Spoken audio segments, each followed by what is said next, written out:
This is Winnipeg Sports Talk Daily with Andrew Hustler Paterson and Michael Remis.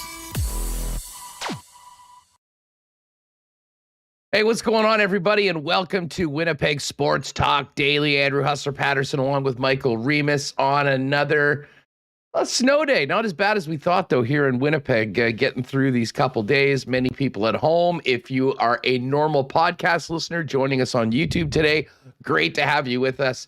And, of course, while you're here, make sure to hit that red subscribe button. And when you can, join us at 1 o'clock daily here on Winnipeg Sports Talk. And you can always check out the YouTube performances, if you want to call them that, later on as well. And of course, shout out to everybody listening to Winnipeg Sports Talk on the pod as well.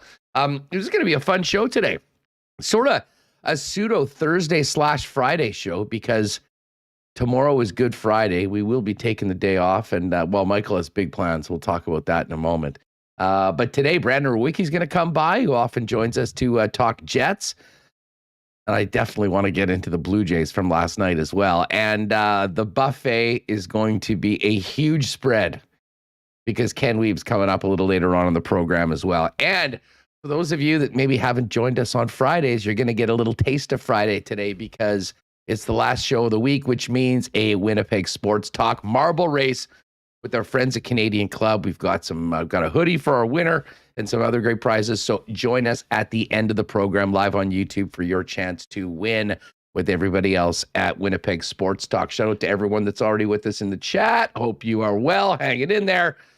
Let's get Michael Remis in here. But first, a big thanks to all the sponsors that make this program possible. Wallace & Wallace, F Apparel, Vita Health Fresh Market, Culligan Water, Manitoba Battery, Royal Sports, Breezy Bend Golf and Country Club, Not Auto Corp, Little Brown Jug, Princess Auto, Boston Pizza, the Nick and Nicky DQ Group, Canadian Club Whiskey, and of course, our betting partners over at Coolbet Canada, and our friends at Aikens Lake Wilderness Lodge, who are getting ready for a fantastic summer. Remo, get in here. How you doing? How'd you make it through the last 24?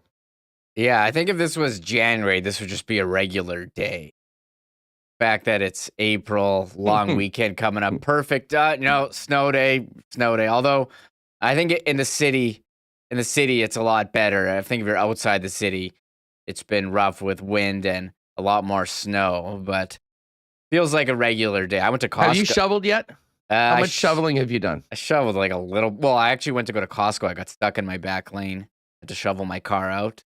Then I shoveled my walkway to the car. I went to Costco yesterday. You went to Costco yesterday. Is this the most key move to go when everyone else is hunkering down? I'm surprised. Well, I guess I'm not. Shouldn't be surprised that they were open. Man, the main roads were fine. I drove down Kenniston. It was fine. So I went to Costco. Yesterday was the day to go. There was no one there. I could have got all the milk I wanted. Were they still doing samples? Could you just sit there and tons? Did they really?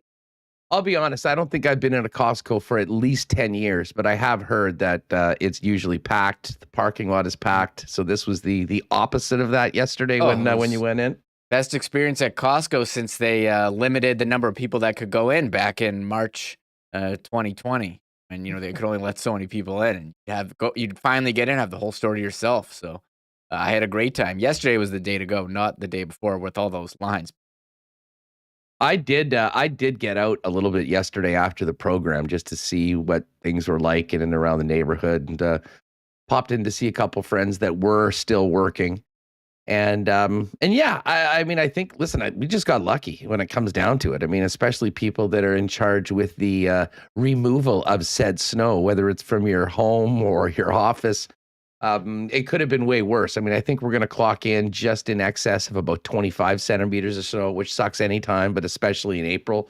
But I mean, just like 10, not even 10 kilometers north of the city, St. Andrews was 35 and Selkirk was 45. It'll be interesting to see some of those numbers from in and around the Morden area.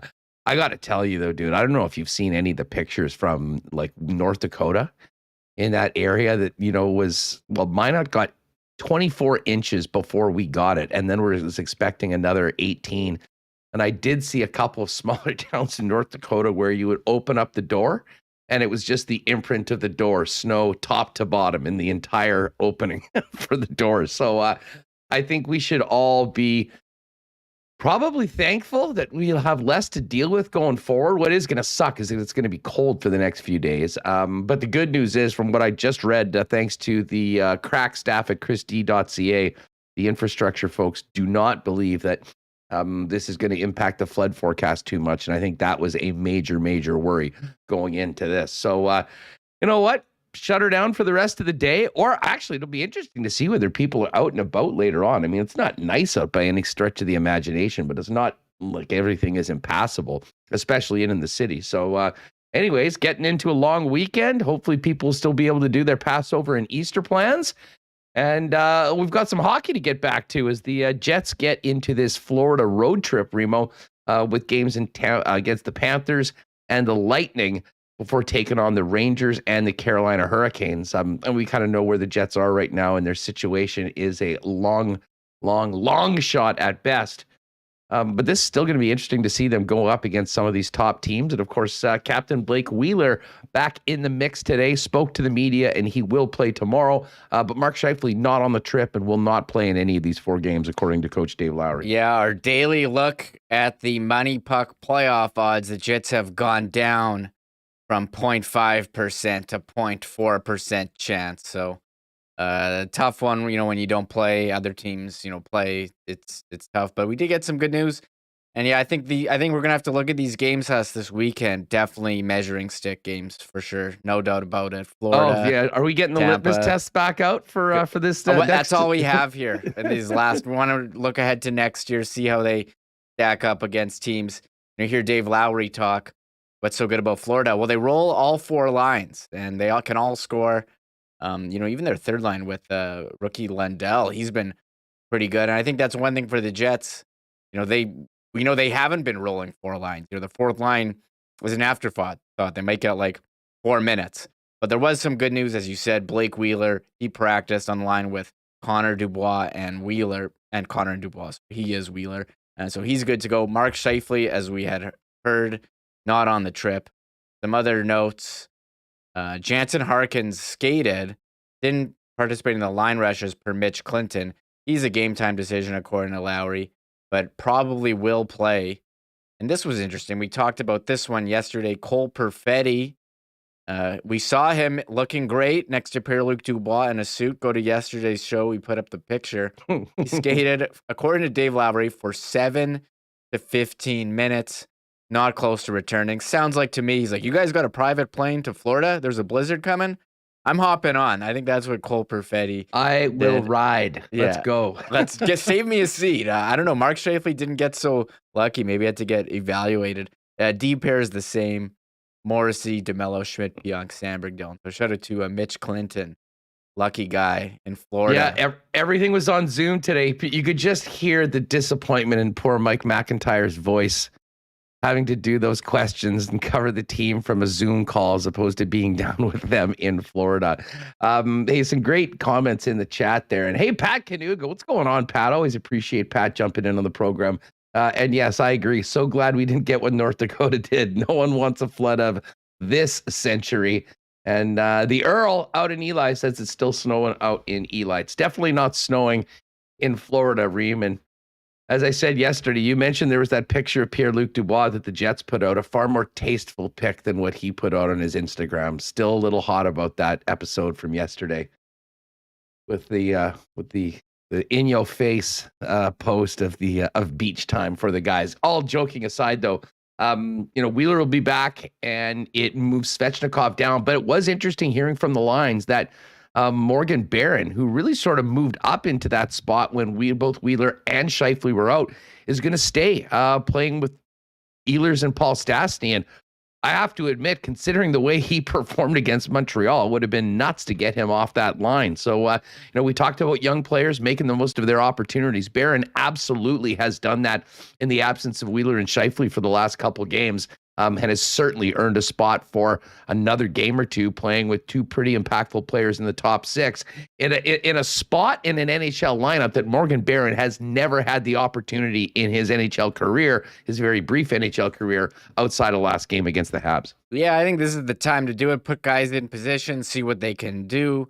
Look forward to next year. And, with Scheifele back, he'd probably enter your top six. So an opportunity opens for a Morgan Barron. Looked great last game, 2 points.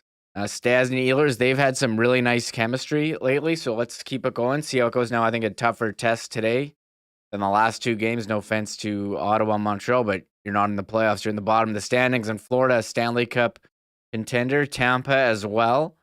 So another look, he looked good, moving the puck, had some nice setup passes, real shifty there up along the boards, so I have to like that. The Sanford Lowry Appleton's been solid, and seems like we'll get Icy Mount Skater there. It seems like we'll get Harkins back in. The one guy we keep talking about too, Dylan Samberg. Loved what he's brought to the team. Look at his Corsi for percentage. He's always over 50%. And him and Dylan, two big guys, really balances out the it gives you some big guys. A lot Going of back to your Nintendo theory. Yeah, it goes. Yeah, you got a lot of other skinny medium guys, but I think those are two big bruisers back there. Yeah, well, as I said, I think all of this is subject to change. But it is interesting to see the way this team looks like for the time being without Mark Scheifele and, the guys that are stepping in. Stastny and Ehlers were awesome in that game. And I do think Paul Stastny, it's interesting to think about a guy trying to show anything at his point in his career, already having scored 20 on the season. But this is a great opportunity for Paul Stastny to remind both the coaching staff, the organization, and maybe people around the National Hockey League that he is more than capable of still holding his own, playing with good players at the center ice position.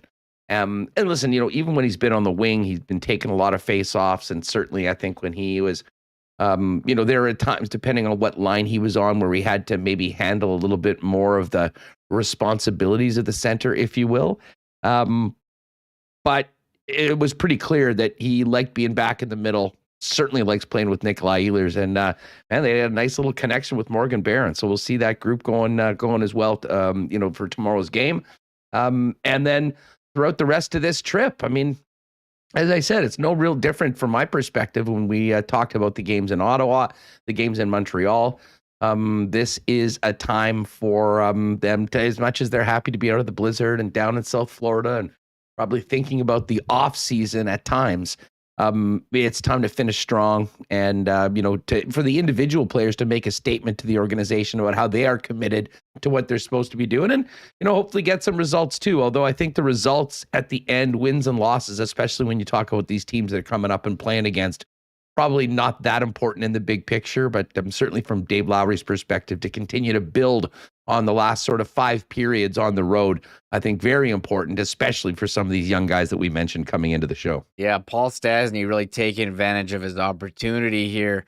Having a great year, 20 goals. First time he's had 20 goals since 2013-14 with Colorado. He's 2020, man, 20 goals, 20 assists. So, great year. And we were thinking maybe next year you'd get him at a discount, but he's got more points than he had last year, than 2 years ago, even before that. So it's been going, career year for him. So I'm actually curious what's going to happen. He seemed open to coming back, but, we know he's a smart player, and bringing along with Nikolai Ehlers, they've combined, and Morgan Barron. So we'll see how they are there tomorrow against Florida. Well, and, the future for Stastny is interesting. I was listening to Totha earlier, and, Jim was saying, it'd be great if Paul Stastny could come back at, maybe $2 million or maybe 1 point something. And I'm like, guys, yeah, you think Paul Stastny's getting a pay cut this year after the season he's having this season? I don't think so. And I have no idea why he would.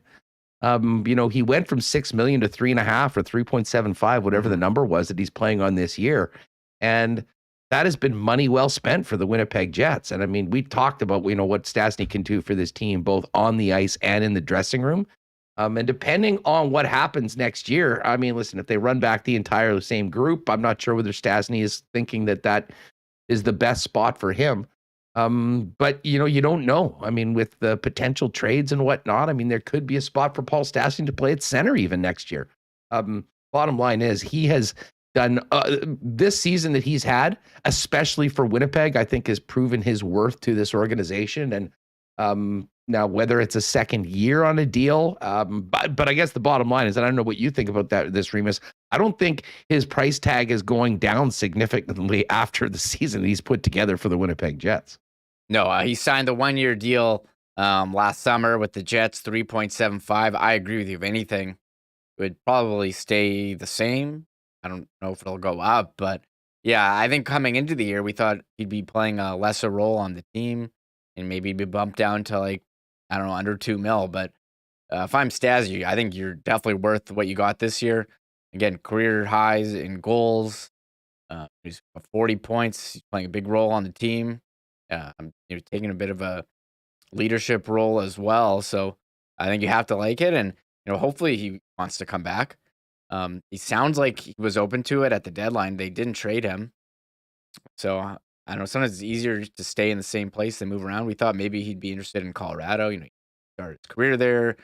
Played college at Denver, but didn't work out that way. So he's still here, and maybe they do bring him back. I'd like to see Stastny back. I think he's become a fan favorite. Even his short time, 2017-18 playoffs, you saw a lot of Stastny jerseys around for a guy who was a trade deadline pickup. So I think people would want to see him back here for sure.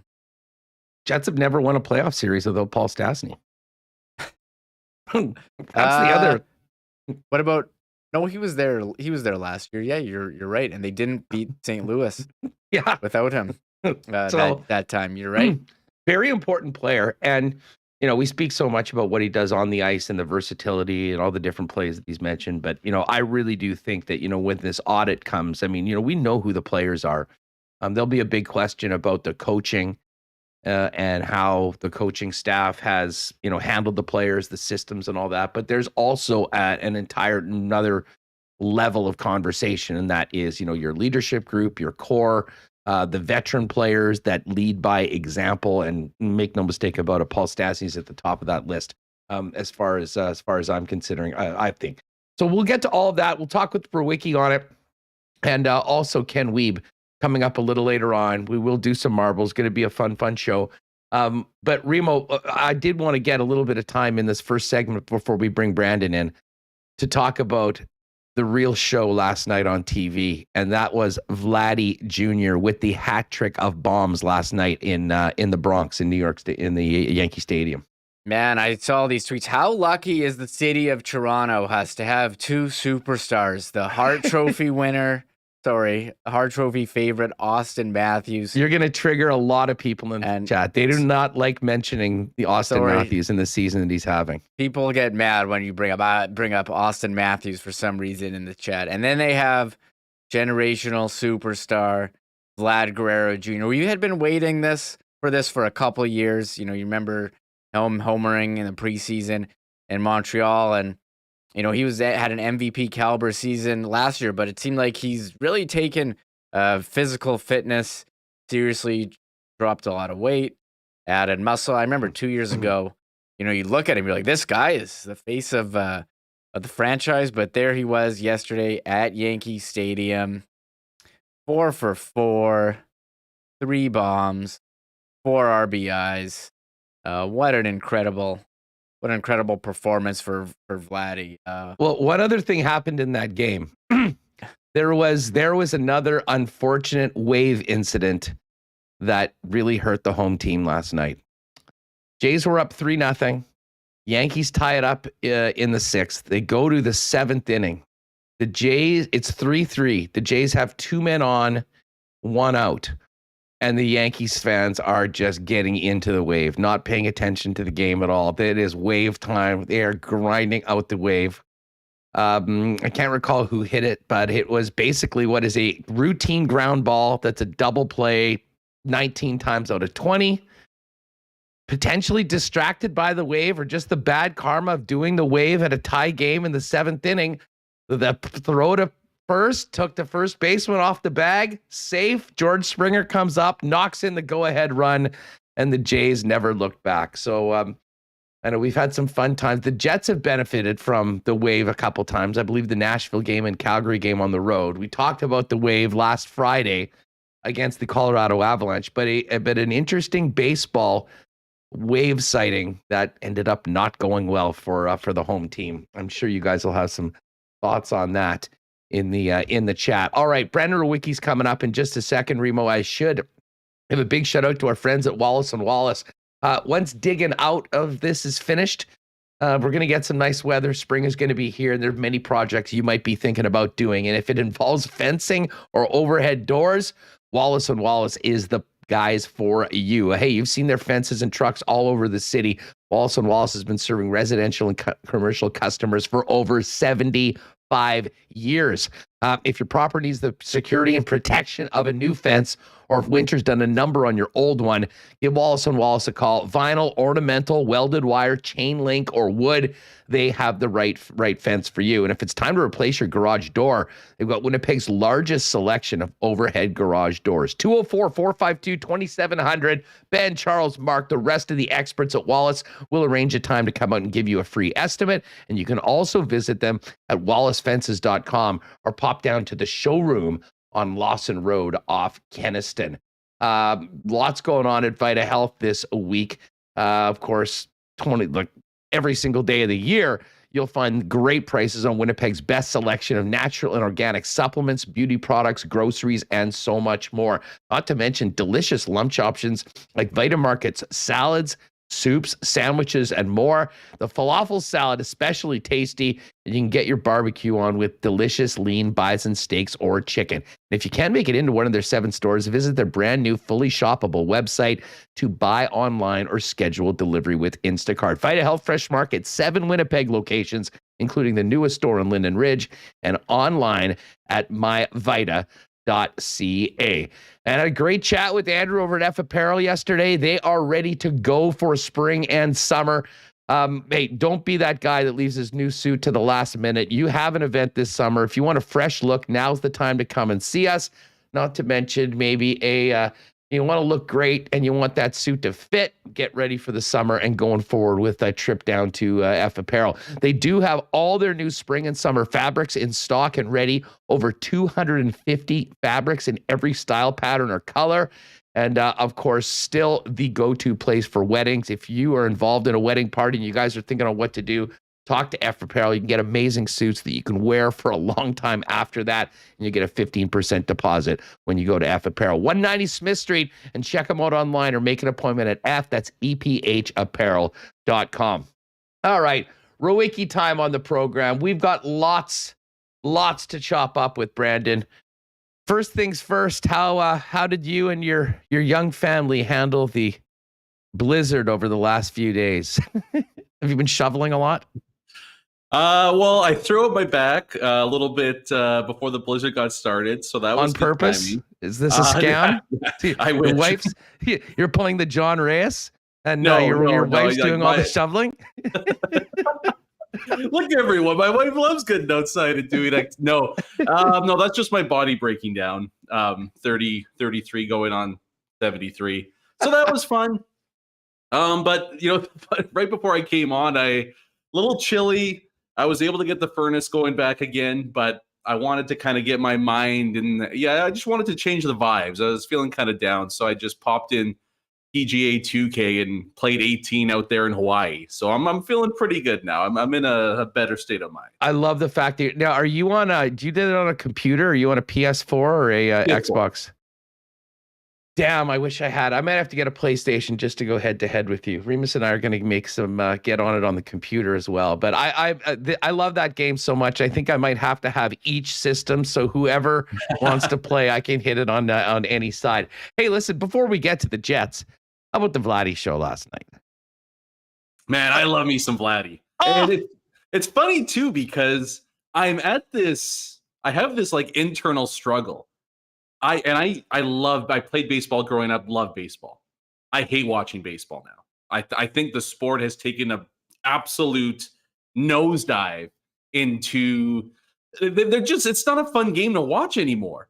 And so I have to kind of force myself to watch baseball. But of course, my interest at the game has been at an all-time low. But the Blue Jays, maybe outside of that one playoff run, have never been more exciting to watch right now. So I'm kind of just, I'm not even watching the Blue Jays that much. It's just get a notification when the top of the order heads to the plate for the Blue Jays, and I can watch Vladdy mash a couple 480 in basically every park in the major leagues, and I get my fix that way. But he is just on another planet right now, and you wonder, like, is it going to be a 50 season? Is it going to be a chase to 60? I mean, with the way he's belted it right now, he might be having himself one hell of a season. I would have loved to have known what, if we went to the Coolbet guys and said, give me a number on Vlad Guerrero Jr. homers and Blue Jays homers in Yankee Stadium over the course of the season, because they're going to play 9 or 10 games, and that ballpark, it reminds me of when the Goldeyes started and they were playing in Winnipeg Stadium, and like left field was like 240 or whatever. Obviously, it's not quite that, but I mean, there are so many balls that go out at Yankee Stadium that wouldn't otherwise. Now, that being said, Vladdy wasn't needing, although the first one was very tight. They had to go back and review it.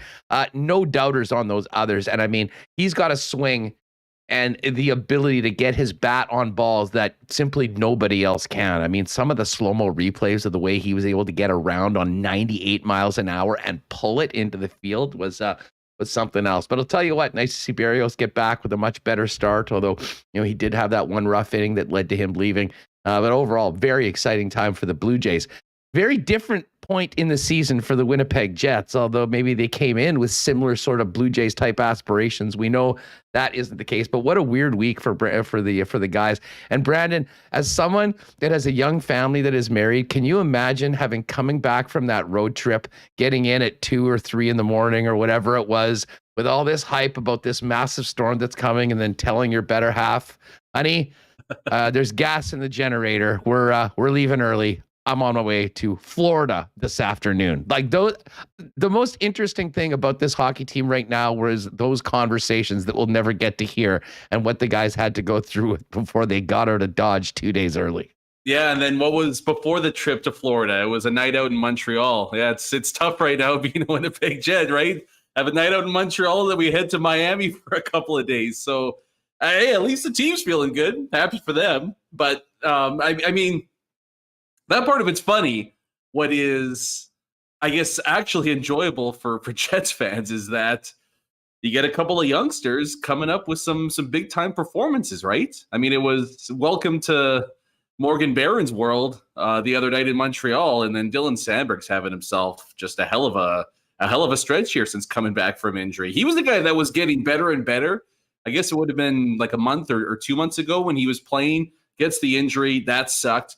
But it really looks like he's just stepped right back into the lineup, and he's like, yeah, I'm going to continue the upwards trajectory here, because he hasn't looked rusty at all. And I mean, even if you're a Ville Heinola supporter, it's pretty tough to make a case that Dylan Sandberg hasn't wrestled away the pole position when it comes to, Jets defenders, the prospects and guys that are kind of staking a claim for a no doubt about it NHL job next season. He's been so tremendously good. Well, and you know what was funny? I mean, I looked and I would have said that I was surprised that he and Brendan Dillon didn't play more in the game against Montreal with how good they were. And I can't remember who it was we were speaking with. I think it might have been Murat yesterday. I mean, another big credit to Dylan Sandberg is how good Brendan Dillon has looked playing with him during the time they've been together. And let's face it, Dillon's been paired with Neil Pionk for a good portion of this season. We've talked about the struggles that Pionk has had. I mean, he seemed to calm everything down, and that was a pairing that I think Dave Lowry could really rely on. Now, they didn't quite have the minutes of those other two, and I guess Dillon on the PK had a couple minutes more than Dylan Sandberg, but you want to talk about coming into the lineup and making a case, not only that you belong and should stay in the lineup, but even on a period-to-period basis, worthy of maybe a few more shifts out there. That to me is exactly what Dylan Sandberg has done, and I couldn't agree with you more, Brandon. I mean, if we're talking about looking at the defensemen that are poised to make impacts next year, I mean, I realize that we don't have a ton of NHL experience to talk about, but from when Dylan Samberg is in, if you didn't know that he was a rookie playing in his first few games and just said, look at these guys, who's the inexperienced player that hasn't been there, I don't think Dylan Samberg would be even one of your first couple choices. No, and it's not just a case either of putting a guy in the lineup because he's big, right? Like he can pass the puck. He's got some pretty decent skill and he skates well. That's what both him and Morgan Barron have. That they're kind of in the same mold that you almost don't realize how big they are because they move so well. They look like 6'1" guys, but they're 6'3", 6'4", and well over 220. So to me, there's no reason why you don't just elevate the responsibility for Samberg moving forward here, and maybe you don't have a second or a third pair behind Morrissey and DeMello. You just have 2A, 2B, and you split the minutes that way. I have no problem with that, and it's. Again, with only, like 8 games or so left in the season, a loss or two on this trip out in Florida wouldn't be the worst thing in the world for the Jets because, as a management and coaching staff, you can kind of go to the players and say, look, we're officially out of it. It's time to give Samberg 20 minutes a night. It's time to give Heinola maybe a chance in the lineup for somebody that's battling some injuries and things like that. That's really the final piece of the puzzle here when it comes to a guy like Dylan Samberg, because we kind of know he's a third pair defenseman, right? Like that's the floor of what we've seen so far. But I'd be intrigued to see if he gets 20 minutes a night, and you don't put him on the power play, but put him on one of the penalty kills, make him your number one penalty kill, half of a number one penalty killing pair, and see what the kid can do. Because he's not coming in as a 19-year-old. He's been drafted for a while. He's played pro for a few seasons now. It's albeit just a handful of games down the stretch here. I think it's a major, it really behooves the Jets to get him in, get him 20 minutes a night, and get a sense of, okay, is he actually a potential second pair guy for us next season, or is it put him on the third pair and then we sit and wait to see how the year develops before pushing him up higher? It is a great point because, we all know that, it's crowded back there on the Jet blue line. And there are some players that I think the organization and certainly, many of us believe that are ready to, play more prominent roles. There's the whole cap side of the conversation when you realize if you're able to get off of a contract or two of that group, what it allows you to do up at the forward group and bring in some younger, cheaper players, that can really contribute. You're looking at these final games and your point about Samberg is, I think, very well taken. I agree with you. The floor is a third pairing defenseman, but I think in these final 8 games, there's an opportunity to see how much more a player like that is capable of, Brandon. And, when you're essentially playing for next year, although I guess the team probably wouldn't admit that right now, those are the things that can be tangibly positive for players and the team going into next season. And to me, that's what this is about. Giving some younger players like the guys we just mentioned opportunities to show what they can do and potentially audition for better roles next season. And then the other thing is, and I think this is part of that whole audit that the Winnipeg Jets are going to be doing about every aspect of the club, we're finding out right now who's in, who's committed, who believes in themselves, their teammates, and comes out with the professional efforts and basically shows the pride that you need in a team, even when things are out. And, probably some of that's going to be happening on the inside as well that we won't see. But I go back to that game against Montreal and, listen, I do think, we kind of had some fun, talking about the way the team looked with the fact that, the captain and the assistant captain were both out and certain guys stepping up, and we know what the record is. But honestly, it was on a number of players that don't normally have, bigger those roles to step up. And man, the team really did. That was as full of a complete 60-minute effort as we've seen. And I think back to plays like, and I've mentioned this Mason Appleton play in that first period a couple times, but the effort that he showed to get back, go all out, extend his stick to break up a spot. Those are the spot. The video meetings for the Jets have probably been miserable for the majority of this year because they're talking about, breakdowns and that's the sort of video that you want to show players saying, this is exactly what we're expecting out of everyone. And there are some guys leading by example. And as I said, that game in Montreal, yes, it was against the Habs. We know what the situation is, though. Those are the efforts and the performances you're looking for a team from the start of the game till the end of the game. And it was a nice jumping off point, especially for those young guys playing in much bigger roles. Oh, did people mention that Scheifele and Wheeler weren't in and the Jets are undefeated? Was that There was Yeah. once or twice. Okay, interesting. Well, you will hear, and listen, I did too. I mean, it's 5-0, and that was one game. And I mean, I realize that's a very, very small sample size, but it was hard to not look at that team the way that they were playing and some of the guys stepping up and, and think about it. Do you think it's just a complete statistical anomaly, a strange thing, or does the team look different? Or do some guys step up more when they're in those roles that are normally taken up by the guys that have had those spots for a long time? This is really rare, but I thought our good buddy North End Rick said it best. He mentioned that. Exactly. What? Yeah, hey, look outside. Hell throws it over. He's finally right about something. Remis, we're going to need to edit this for the podcast. We don't need this getting out. But it could mean nothing, or it could mean everything, right? Like that's kind of what it is, right? Like it is tough to watch them play like they did in Montreal and just completely brush it inside and say, you know what, it happens. Teams miss star guys all the time, and they elevate their game and they find a way to get a win when maybe they shouldn't. So it is tough to brush that aside, knowing that there has been a lack of defensive accountability with more so Scheifele than Wheeler this season. I think Wheeler might be more age-related decline. Scheifele maybe more. And listen, to defend Wheeler, he's been one of the best players since the All-Star break. And, when they split those guys up and he went onto the line, and the line will see him tomorrow with Connor and Dubois, I thought he'd been playing some of his best hockey. Certainly, Scheifele's maybe a little bit more of a powder keg when it comes to this sort of a topic. But at the same time, we've spoken so much about the leadership group, and there was a bunch of guys that stepped up in their absence, and that is significant as well. Yeah. And that's exactly what you want to see, frankly, not necessarily anything negative on those other guys, but, there are guys that are there ready to take a bigger role. It's something, I think, if you're Chevy, you tuck it in your back pocket and keep it for later. You're like, oh, that's interesting. I guess that's what it's interesting. Interesting that some of the younger guys stepped up in their absence. And, it's sometimes maybe even more so a lot of the times, you get the case where, a younger guy gets thrown into an elevated role and it's done at the hindrance of the team. And the team suffers, but, in the long run, it ultimately helps out that young player. But what we're seeing with the Jets giving chances to some of these younger guys is there isn't really much of a drop-off, right? Like, and that's a huge factor going into next season, whether it is a Dylan Sandberg, whether it is a Morgan Barron, or, even Mason Appleton isn't young, but he's not old either. Seeing him play as well as he has been, it does give you a decent amount of hope that, we can plug and place some of these young guys in here, throw Cole Perfetti into the mix too, if he ever gets the chance to get back this season. And, maybe there is a chance for us to retool what we have here, and we won't miss much of a beat, or maybe even improve on what we did last season. Well, Branon Rewucki's with us here. Make sure to check out Skates and Plates on your favorite podcast feed. Brandon's always cranking out great content surrounding the Winnipeg Jets.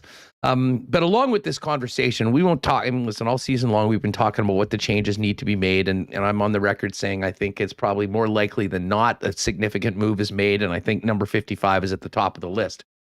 All that being said, though, Paul Stastny's season, 20 goals. You saw the way he looked back playing in the middle with Nikolai Ehlers, and I really like that. And, a big part of it was what Morgan Barron was able to do and the way he dominated on the boards and was great on the forecheck. But Paul Stastny has been such a big, big part of this. Let me ask you this, going forward, if they were to make a move like that involving Scheifele, how crucial is it, do you think, that Paul Stastny is back for both what he does on the ice, as well as I really do think that he is sort of the conscience of the team along with Josh Morrissey. We've heard that quite a bit over the last month. Yeah, I would say with Scheifele in the lineup, how crucial is it to have Paul Stastny back, right? Like, and watching him play in that, and Ehlers and Barron were great, but you must have been thinking the same thing that I was, that why the hell isn't this guy playing center all the time? Like, sure, he's great out there on the wing, and he's a super versatile forward. But man, you can't help but think the Jets missed the boat on having four deep down the middle: Scheifele, Stastny, Dubois, Lowry, all season long. Like there really wasn't much of an excuse not to give that much of a tryout, and it happens because of injury. But it might be one of those things that helps the team out going into next season. That we need to give this a legitimate chance here, and we might have a more rounded team, a team where the number one center plays 18-19 minutes a night instead of 21-22, and we see we see the whole team play better because of that. I think it's borderline mandatory to bring Paul Stastny back next season, I think. And I don't think the ticket's going to be all that crazy. It might be a 1 year, maybe the same deal you just had him on. Remis and I talked about that earlier today. Like, if we're thinking about, let's say he comes back, he said, I'm good with 1 year deals. I don't, I'm not going to grind for a second year. I'm not sure what my future is.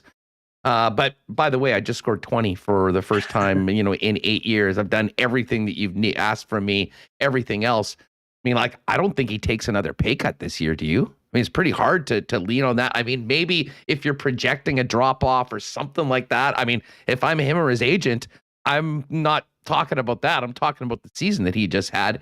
I mean, to me, that number is going to be in the 3.75 number again. And I think he can absolutely justify it when he sits down with the team to talk about that. Yeah. Oh, there's no doubt. And the scary thing on the Jets side of things is that there's a number of contending teams that, even though they won't have a ton of cap space, they can offer a similar dollar amount that the Winnipeg Jets can on a 1 year deal. But it's like, if you're Colorado, Florida, Tampa, go on and on and on.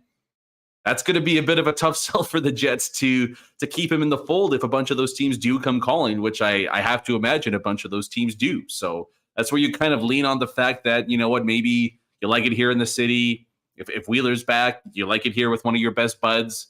And we'll maybe not look at a pay cut, but how about a slight bump up in pay? Nothing too crazy, but a slight bump up. And we can find a way to make this work next season. And I think that's got to be the move here for the Jets. He's just been, even just pushing aside the intangibles, which he does bring, and it's good that a guy that has the intangibles can bring it on the ice as well. But you're talking about just a really, really effective player, like a no doubt about it. I think even at this point in his career, a second line center, even at the age of 37, going to be 38, heading into 40. I don't think a 2 year deal is something I'd want to bank on, but I don't know why anybody in Winnipeg wouldn't jump at the thought of getting Paul Stastny back here on a 1 year deal. So the maestro, our friend Tristan Rivers, has a pretty interesting comment in here, Brandon. What do you think about this? Playing Stastny as a winger is like playing Wheeler as a center. They can do a very admirable job in that position, but it's a waste not to have them in their natural position. And I'll tell you what, again, he's played the wing most of the season. But when Stastny has gotten in at center, there certainly is an argument to be made that there maybe is more to get out of 25 when he plays in that position, especially when we're talking about the issues that the Winnipeg Jets have had at the center position, handling things for the full 200 feet. Well, and if we're talking about, throwing guys out of position and all that, if you want to keep Mark Scheifele around, why not boot Mark Scheifele out to the wing? Listen, do you think how many times do you think Dave Lowry seriously considered that this year? I would bet it would be many. And I don't know how easy that would be or what the personalities are involved, because there's a lot that goes into asking a player of that stature on the club to make a move like that. And there's obviously reasons for it. I mean, that's not the plan right away, but I couldn't help but think that, I bet Dave Lowry's been thinking about this every couple weeks, like since he took the job over at times, based on what happens on the ice.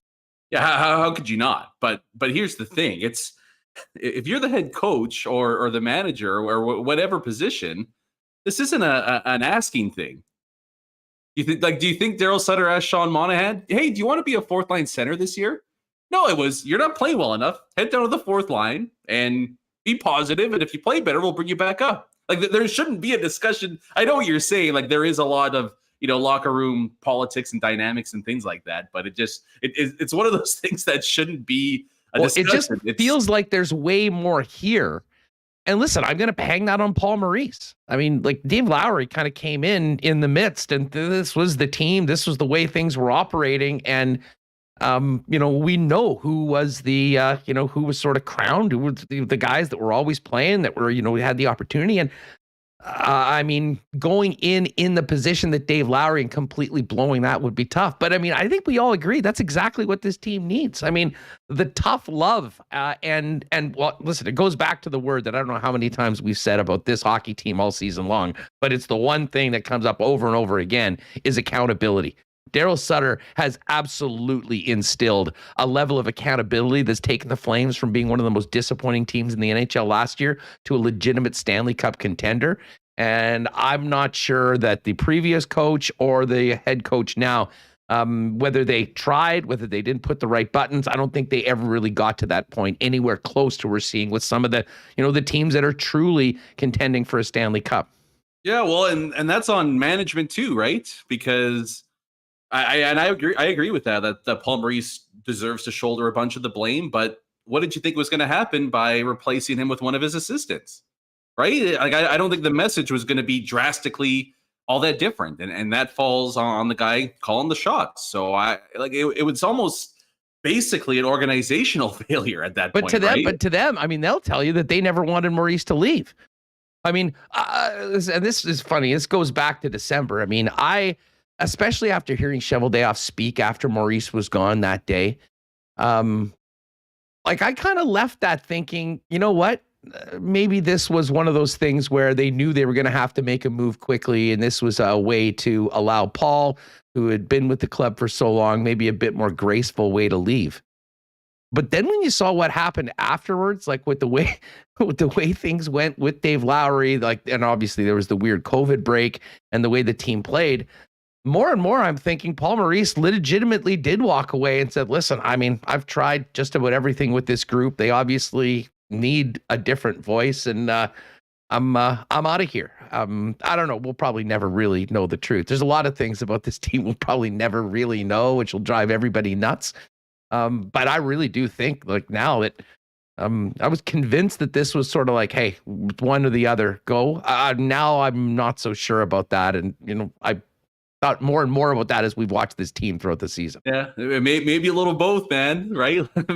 maybe it was a gentle conversation, and that allowed Maurice to say, "Yeah, I don't want to deal with this anymore. This is on somebody else." And it's what's crazy to me is just how often he touched on the fact that he just wasn't having fun anymore. Like, it was a drag, and it was making him almost miserable. And this was going back to, what was it, the first playoff run against Calgary in the bubble, right? Like a long I think time. The bubble sucked for everyone involved. And he did say that he had some time, after the Montreal series, kind of thinking about whether it was time. But where's Tracy's comment here? She just had one in here. Said, are you still on that? No, Paul burnt out in the summer and they convinced him to come back. He just couldn't do it, and he knew it. Tell you what, Tracy, to be perfectly honest, I didn't see a lot of wear and tear on Maurice when the team was 9-3-3 starting in the first 15 games and challenging Edmonton at the top. I mean, listen, it's the losing. And frankly, if you're a head coach, not getting the buy-in from the team that you've been with for a long time, that I think sort of pushes you to that point, because winning's fun. I mean, no one had any sort of issues when this team had a great start in the first 15 games of the season. It was only when the bottom starts falling off that, some of the real issues, I think, come out. Yeah. And I mean, if you're looking at it from Paul Maurice's perspective too, I mean, realistically, he's been the only head coach that Mark Scheifele's ever had. Like, I know there was that the brief stint with Claude Noel while Maurice replaced him halfway through the season. But if we're being realistic, he's basically been the full-time head coach for Mark Scheifele his whole career. And it's probably frustrating as hell for him, because, again, if we can see it, I'm sure he can see it too. And if a guy's not listening, or you're not able to hold him accountable, or whatever it is, yeah, I can see why you don't want to come to work too many more times often. And then the losses and all the negativity, and it probably just reached a boiling point, a tipping point that, just something had to be done. Whoever made the ultimate call, again, we don't really know that, and we might never know that. But to me, if that was the direction Maurice wanted to go, or the direction the team was forced into going, either way, it was the perfect opportunity to bring an outside voice in. But I mean, it happened on a game day. Like, I mean, that's the thing. I mean, like, he literally came in that morning and said, I'm done. And Dave Lowry woke up not knowing that he was a head coach and literally moved over. I mean, I don't really know. I'll say this. I think they did have a lot of confidence in Dave Lowry and in this club. I mean, I think at that point, they're looking at this team going, we should be way, way better. Okay, maybe this is going to be something that helps out. But I don't think they believed, if they wanted Paul to stick around, it wasn't a full detour from what they'd invested for all those years. It was maybe a different voice can get more out of this group, and it just didn't.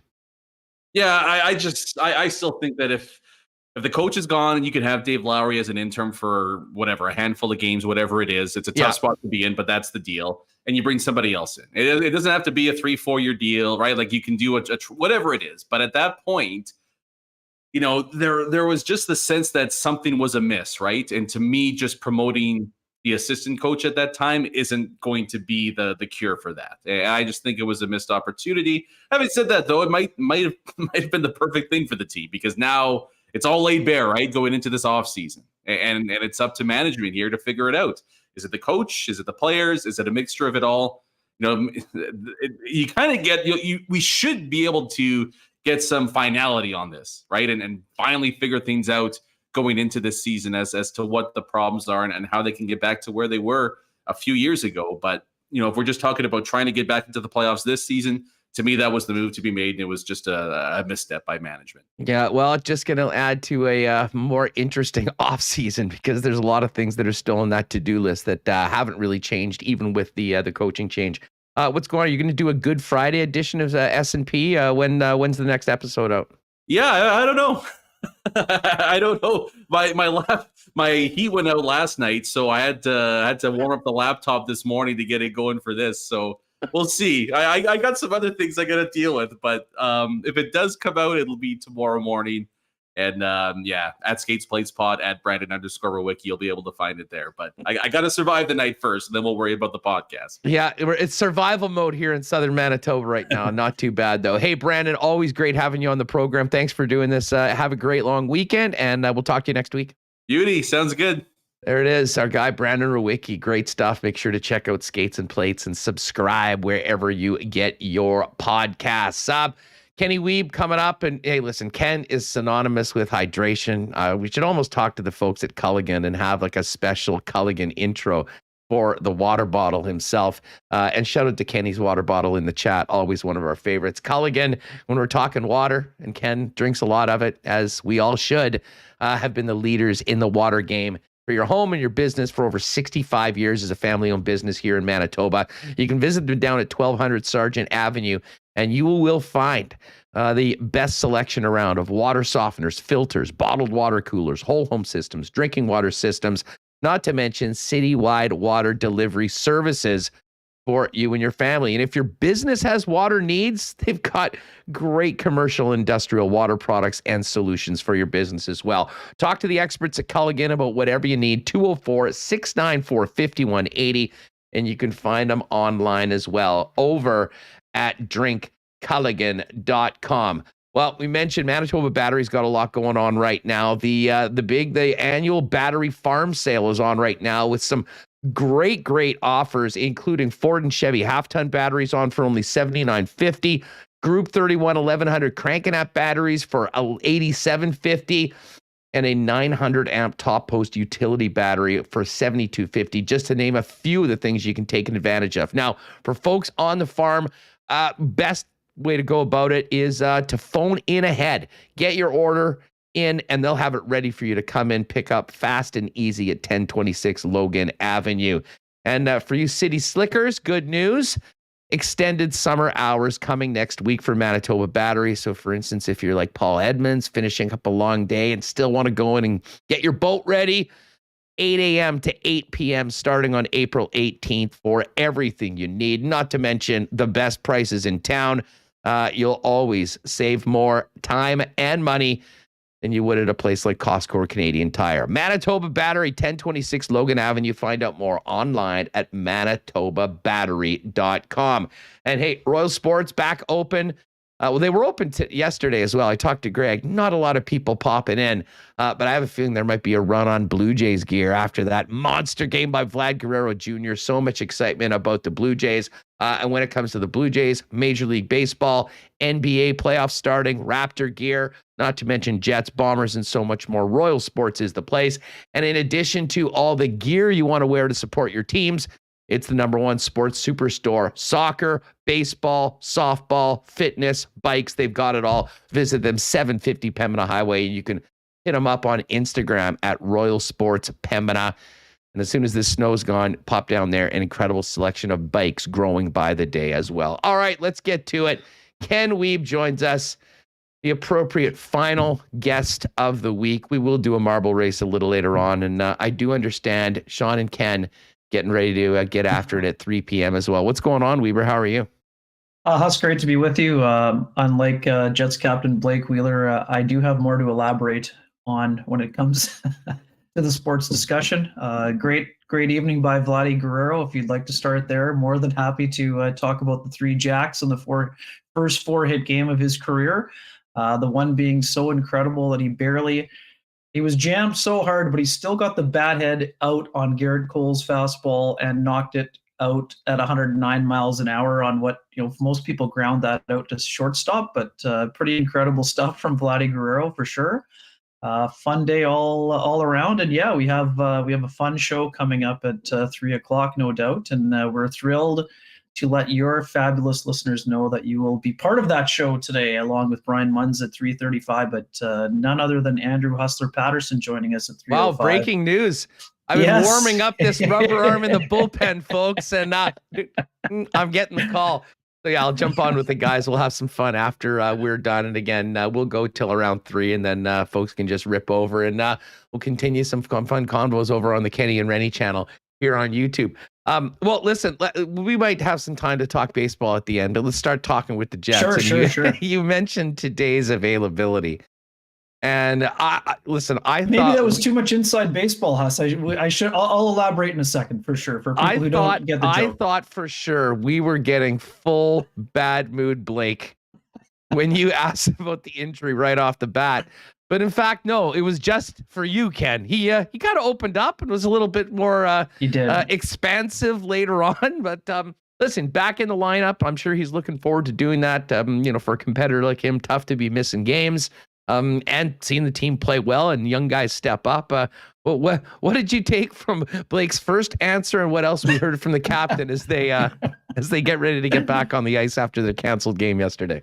No doubt. It was fun-loving Blake, but the problem with the exchange was that it was only a one-way conversation at first because of it. It had been so long since we had been on Zoom. It was a classic technical difficulties, which, as you know, is right on brand with the Kenny and Rennie show. I could see Blake's lips moving, but I didn't hear what he was saying. And he made a crack about, Ken Wiebe has left the chat. I think he was insinuating that I wouldn't like the answer, but he just said, no, I'm doing fine. And I have nothing else to elaborate on the injury, which is well within his right. And I have no problem with the answer. But it was just kind of it was funny because I could see him with the Cheshire grin and kind of laughing, but it was one of those things I guess you had to be. It was a lot more funny for Mitchell Clinton and company who were on scene in Sunrise. So just another classic example of you'd rather be on the road than trying to cover the team from your home office. But Blake being back is obviously big news. He'd been playing very well prior to the injury. And again, whether Blake just doesn't want to talk about it or if he wants to focus on the ice, that is definitely his prerogative, and we have no issue with that. The fact it looks like he's going to be back with Pierre-Luc Dubois and Kyle Connor, that's a good sign for the Winnipeg Jets. And obviously we should just run down the other injury report. I'm sure you touched on it already, but Mark Scheifele not on the trip. And for folks that are reading into the day-to-day might be a good sign for Mark Scheifele.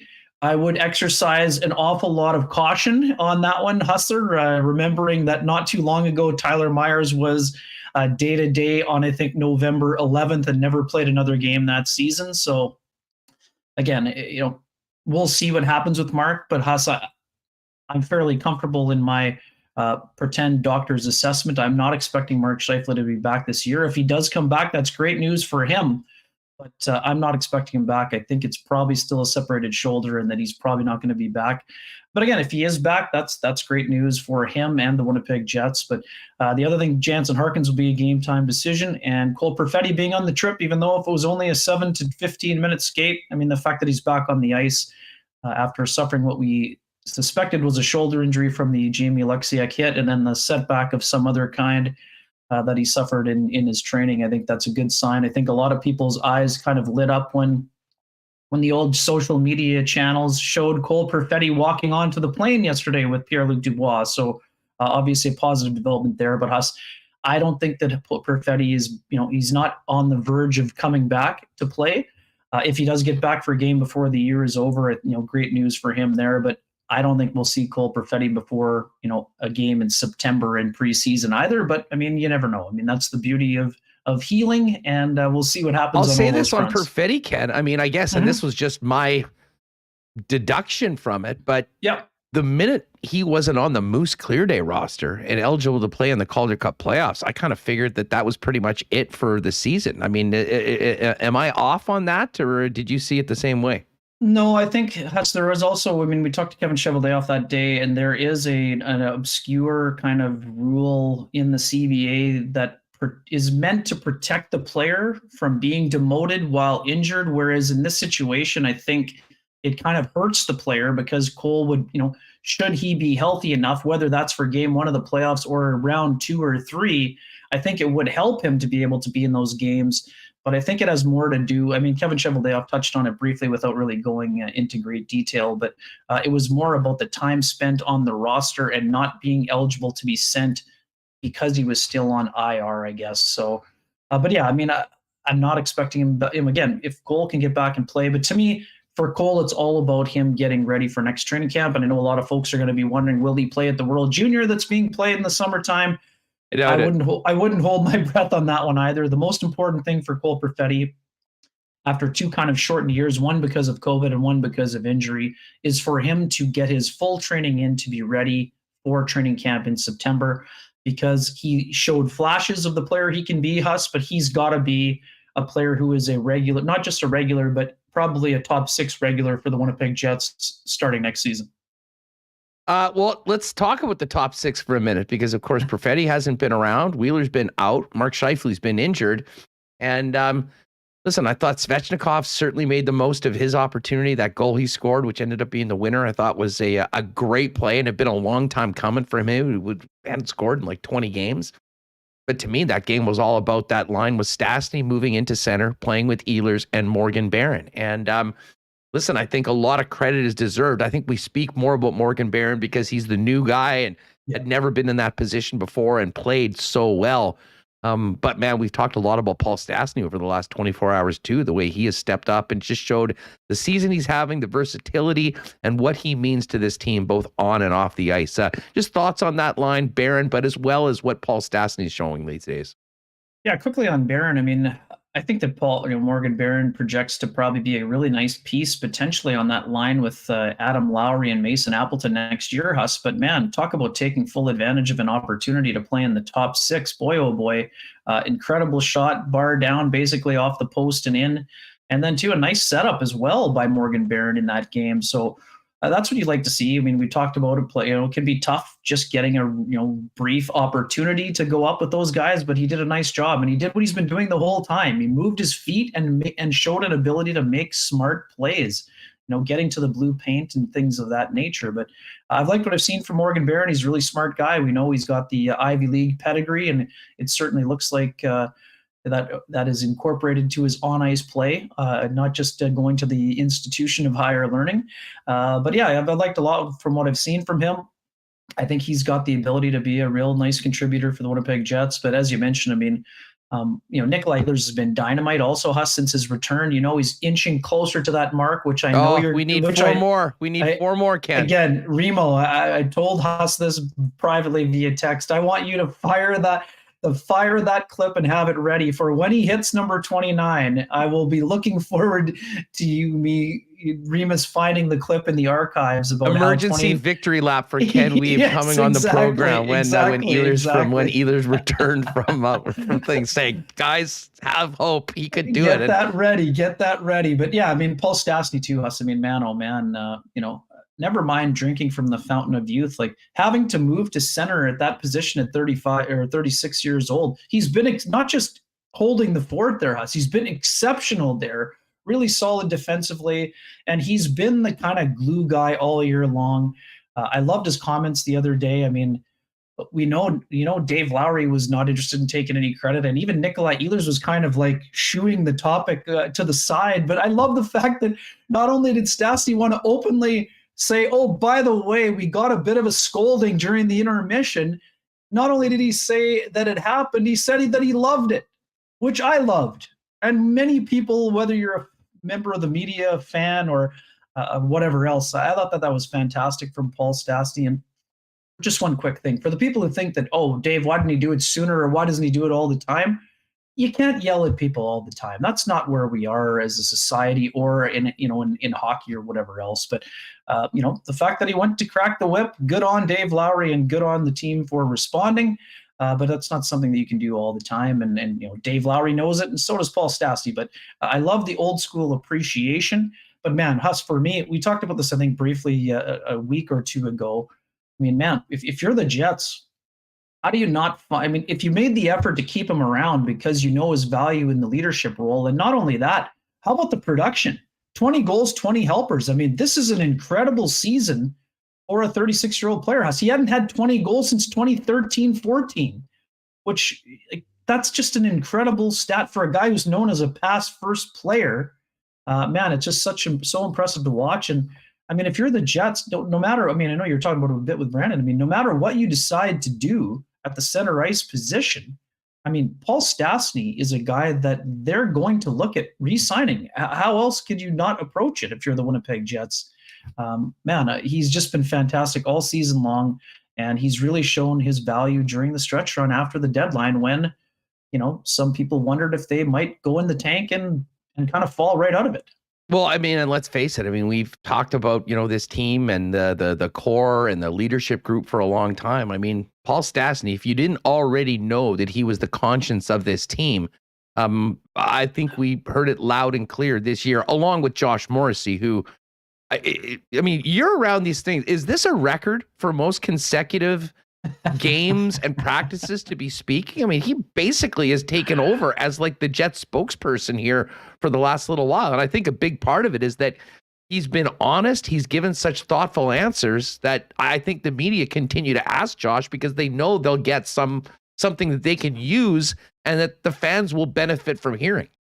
Yeah, he's such like I said, articulate, honest. He knows how to break the game down and not afraid to show emotion either, Huss. I've been working on a feature on Josh Morrissey that I'm trying to find the right time for it to run. But the only area that Josh is really not comfortable talking about is when I asked him about his own game, which I understand completely. You've got lots of great answers from his teammates, but even when uncomfortable talking about it, his answers about his skating and edge work and the opportunities, they've all been, he hit it out of the park today again. But yeah, in terms of his assessment of where the team is at, the reason why Josh is so frustrated, Huss, is because he cares so much and he's so disappointed about how things have gone for the team in terms of not being able to live up to expectations. And again, he's not there to throw people under the bus, but he doesn't want to, even though he's played great for the majority of the season and really played at an elite first pairing level, he takes no joy in personal achievement because his team has not been able to get to where he wanted them to go and where the team wanted to go. So, he's done a great job on that front, and we know it's wearing on him. Josh is a positive guy. He's worn his emotions on his sleeve quite regularly, and that frustration has been evident for all to see. So, I applaud him for, showing that side of him. But he's always been a really good talker and a guy who's, the media enjoys speaking with him because he can break down the game so well. But he also has a really good, impression of what needs to, be done in order for the Jets to get to that next level as well. Ken Wiebe with us from Sportsnet.ca, and Kenny and Rennie with us here on the program. Ken, as far as this road trip goes, knowing that Scheifele is not going to be with the club, do you think basically we're going to get what we saw in practice kind of rolling through for this time? Mike Eyssimont still there. I think it's great to see him stay in the lineup. He didn't get a ton of ice time in that first game. I think they know what they have in Adam Brooks. But specifically, like with a guy like Morgan Barron, we talked about how good he looked in that spot. Going forward, to me, there's a few things that we can learn from this team in the final 8 games. Who cares and who gives a damn from the way they're playing? And I think that might be the most important thing of it all, but also young players, how they can do in elevated roles. Dylan Sandberg, grade A for his performance so far. Barron as well. We'd all been told that, hey, Barron's a guy that, could maybe be a 4th line center. Maybe he could be a 3rd line player. I mean, is there a possibility that he kind of shows much more, and that is what they sort of lean on over the course of these games, depending on what happens this weekend in Florida? Yeah, it's interesting, Huss. I mean, he's never been a guy who put up, eye-popping numbers. So, it's to me, it's more likely that he'd end up with Adam Lowry at some point. But again, his numbers in the American League were good. No, solid, but like not crazy. Right? I mean, and that's mostly sample size because the season was shortened, I guess, right? So, I mean, he's been a productive player. Don't get me wrong. He has never been, like a Nikolai Ehlers type of point producer is what I mean. Not a guy that would scream out top 6. But again, it depends on fit, right? And then this goes back to the discussion we often have. But for me, Huss, I think he'd be a valuable guy with Lowry and Appleton because that line hasn't had an identity really until the deadline when Zach Sanford came in here. And Sanford's a big body, but he also has great hands. I mean, the play that he made the other night where he basically danced around 3 guys and then fed Adam Lowry for the backdoor play. I mean, that's impressive. But to me, Barron can play with skilled players because of his smarts. Like, again, it's easy to compare him to Andrew Kopp because they were traded for one another, but let's not ignore the fact that there are some similarities. I mean, he has to show over a broader course of time before we start doing direct comparisons, but he has some of the same qualities that, coaching staffs, scouting staffs would be looking for in terms of his smarts and ability to play higher up the lineup. But to me, I just think that because of his ability to skate and put the puck in the net, but, play a direct kind of style of game, you can play him in the top 6 if you need to, but I think it's more likely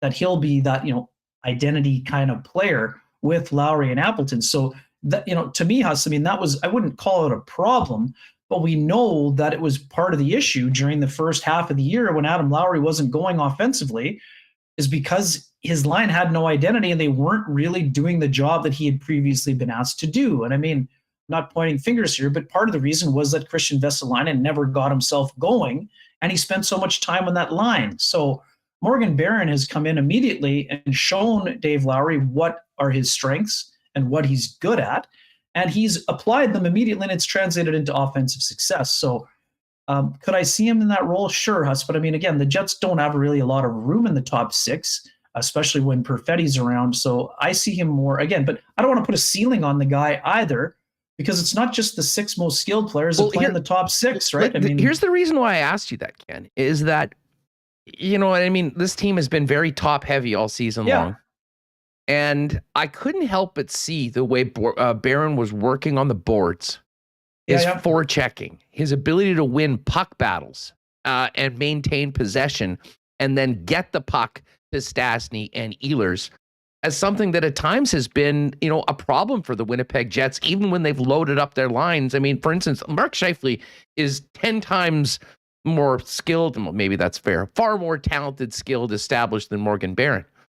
But when Morgan Barron was in on that line, while he probably doesn't have the finish and the offensive creativity of Mark Scheifele, he was doing a lot of the things that at times, you've seen go in and all of a sudden the puck's turned over and it goes the other way and it takes a long time to get the puck back. You're probably changing. And it got me thinking about 2 things that, I've sort of been lacking at times this year. Number one is just that the nature of energy players. Thought a lot about Brendan Gallagher and the way he's conducted himself and what he's bringing to his team night in and night out when they're at the bottom of the standings. And it got me thinking before in earlier times when Paul Maurice, when the team would be sort of a little lull, okay, boom, Lowry, Tanev going out and a real energy. And then there's also the concept of toughness, if you will. How much do you think the Jets need to improve in those areas, whether it be energy players or maybe a little bit more muscle to round out? I mean, I don't think anyone's going to doubt the skill that this Winnipeg Jets team has, but I'm thinking a lot about what this team is and how it's composed right now and how things might change. And, we're always looking, who's got the best analytics, who's doing all the things. I can't help but think there's a few things that the Jets had in the past that maybe isn't quite up to snuff this year, that if they improved in that category might make all of those other skilled players, if you will, better and more effective. Yeah, great points, Huss, for sure. And I mean, to me, I think, look no further than the Minnesota Wild. Yes, Kirill Kaprizov is the reason they've turned the engine around, Huss. That's the offensive engine. But the identity of the Wild completely changed when they got Marcus Foligno. And now at the deadline, they go out and get a Nick Delorier. I think that Delorier is a guy I brought up here before. I think that Nick Delorier would be a great fit for the Winnipeg Jets, whether he's on the third line or the fourth line, a guy that kills penalties, a guy who's not afraid to throw down, get you some goals once in a while. But that's how they changed their identity. I mean, the Wild are incredibly hard to play against, but they don't play that kind of snoozing style from the Jacques Lemaire days, right? They play a physical, in-your-face kind of style. They have mobile defensemen. They have some skill, but they also wear you down. I mean, Joel Eriksson-Ek has grown into a Selke candidate, but he's got two wingers. One is 6'6" and Jordan Greenway, and the other guy is Marcus Foligno, who every time you play against him, it's going to be a hard shift. So I agree. I mean, Barron's, size, and I think he has some physical nature that he's shown for sure. I don't know that he's necessarily a guy like Marcus Foligno that's going to bang you every time he's out there, but I like the blend of skill and size there, which again, I could see him playing up in the lineup, Huss, but I also think that when we're talking about balance, I think that you could, Barron, Lowry, and Appleton, you'd have three guys that could all give you 10 goals apiece or more, right? So then you are getting that secondary scoring that people are asking for, even though it's, in a little different fashion, you're not stretching the lineup out. But again, I mean, Svechnikov has had some nice, I think the one advantage Barron has over Svechnikov, and again, this is not a one versus the other, is his skating ability and his size, right? Svechnikov has been very good on the boards, and Huss, you're right, that goal that he scored the other day, the cross-ice shot, that's the skill that you and I have been discussing all year long. I've seen it way more in practice than I have in the games in terms of it translating into offense, but it's in there. So I think that Svechnikov is still a part of this team moving forward. He's been found money, and just wait. Now he's another year removed where he's healthy. I think that he can give you some impact, whether that's on the fourth line or, up in the lineup. And same for Barron. You want to have guys that can move up and down the lineup. So I like what you're saying there. But in terms of roster construction, yes, I would like the Jets to add a little bit more size and, physical nature. Again, I'm not saying you got to get a fighter only, but get a guy who's big and strong and can contribute offensively. Well, it's a great point. I mean, you brought up the Minnesota Wild, and let's say that, the Jets had a few more overtime points and whatever. They're in the mix right now, and they could potentially play like a playoff series if the team, the way it looks right now against the Minnesota Wild. I mean, and we've seen it a few times this season. I'm not sure the Jets can handle the physicality of a team like that at a time like the playoffs, and it won't matter this year because they're not going to be part of the party. But as opposed to other teams for the Winnipeg Jets that I think were more complete in those areas, I really do wonder that if the Jets were in that situation going up against a team like that, how they would be able to handle not Kirill Kaprizov, but the likes of Foligno and Delorier. And I'm not sure they have that answer right now for a team like that in their present lineup.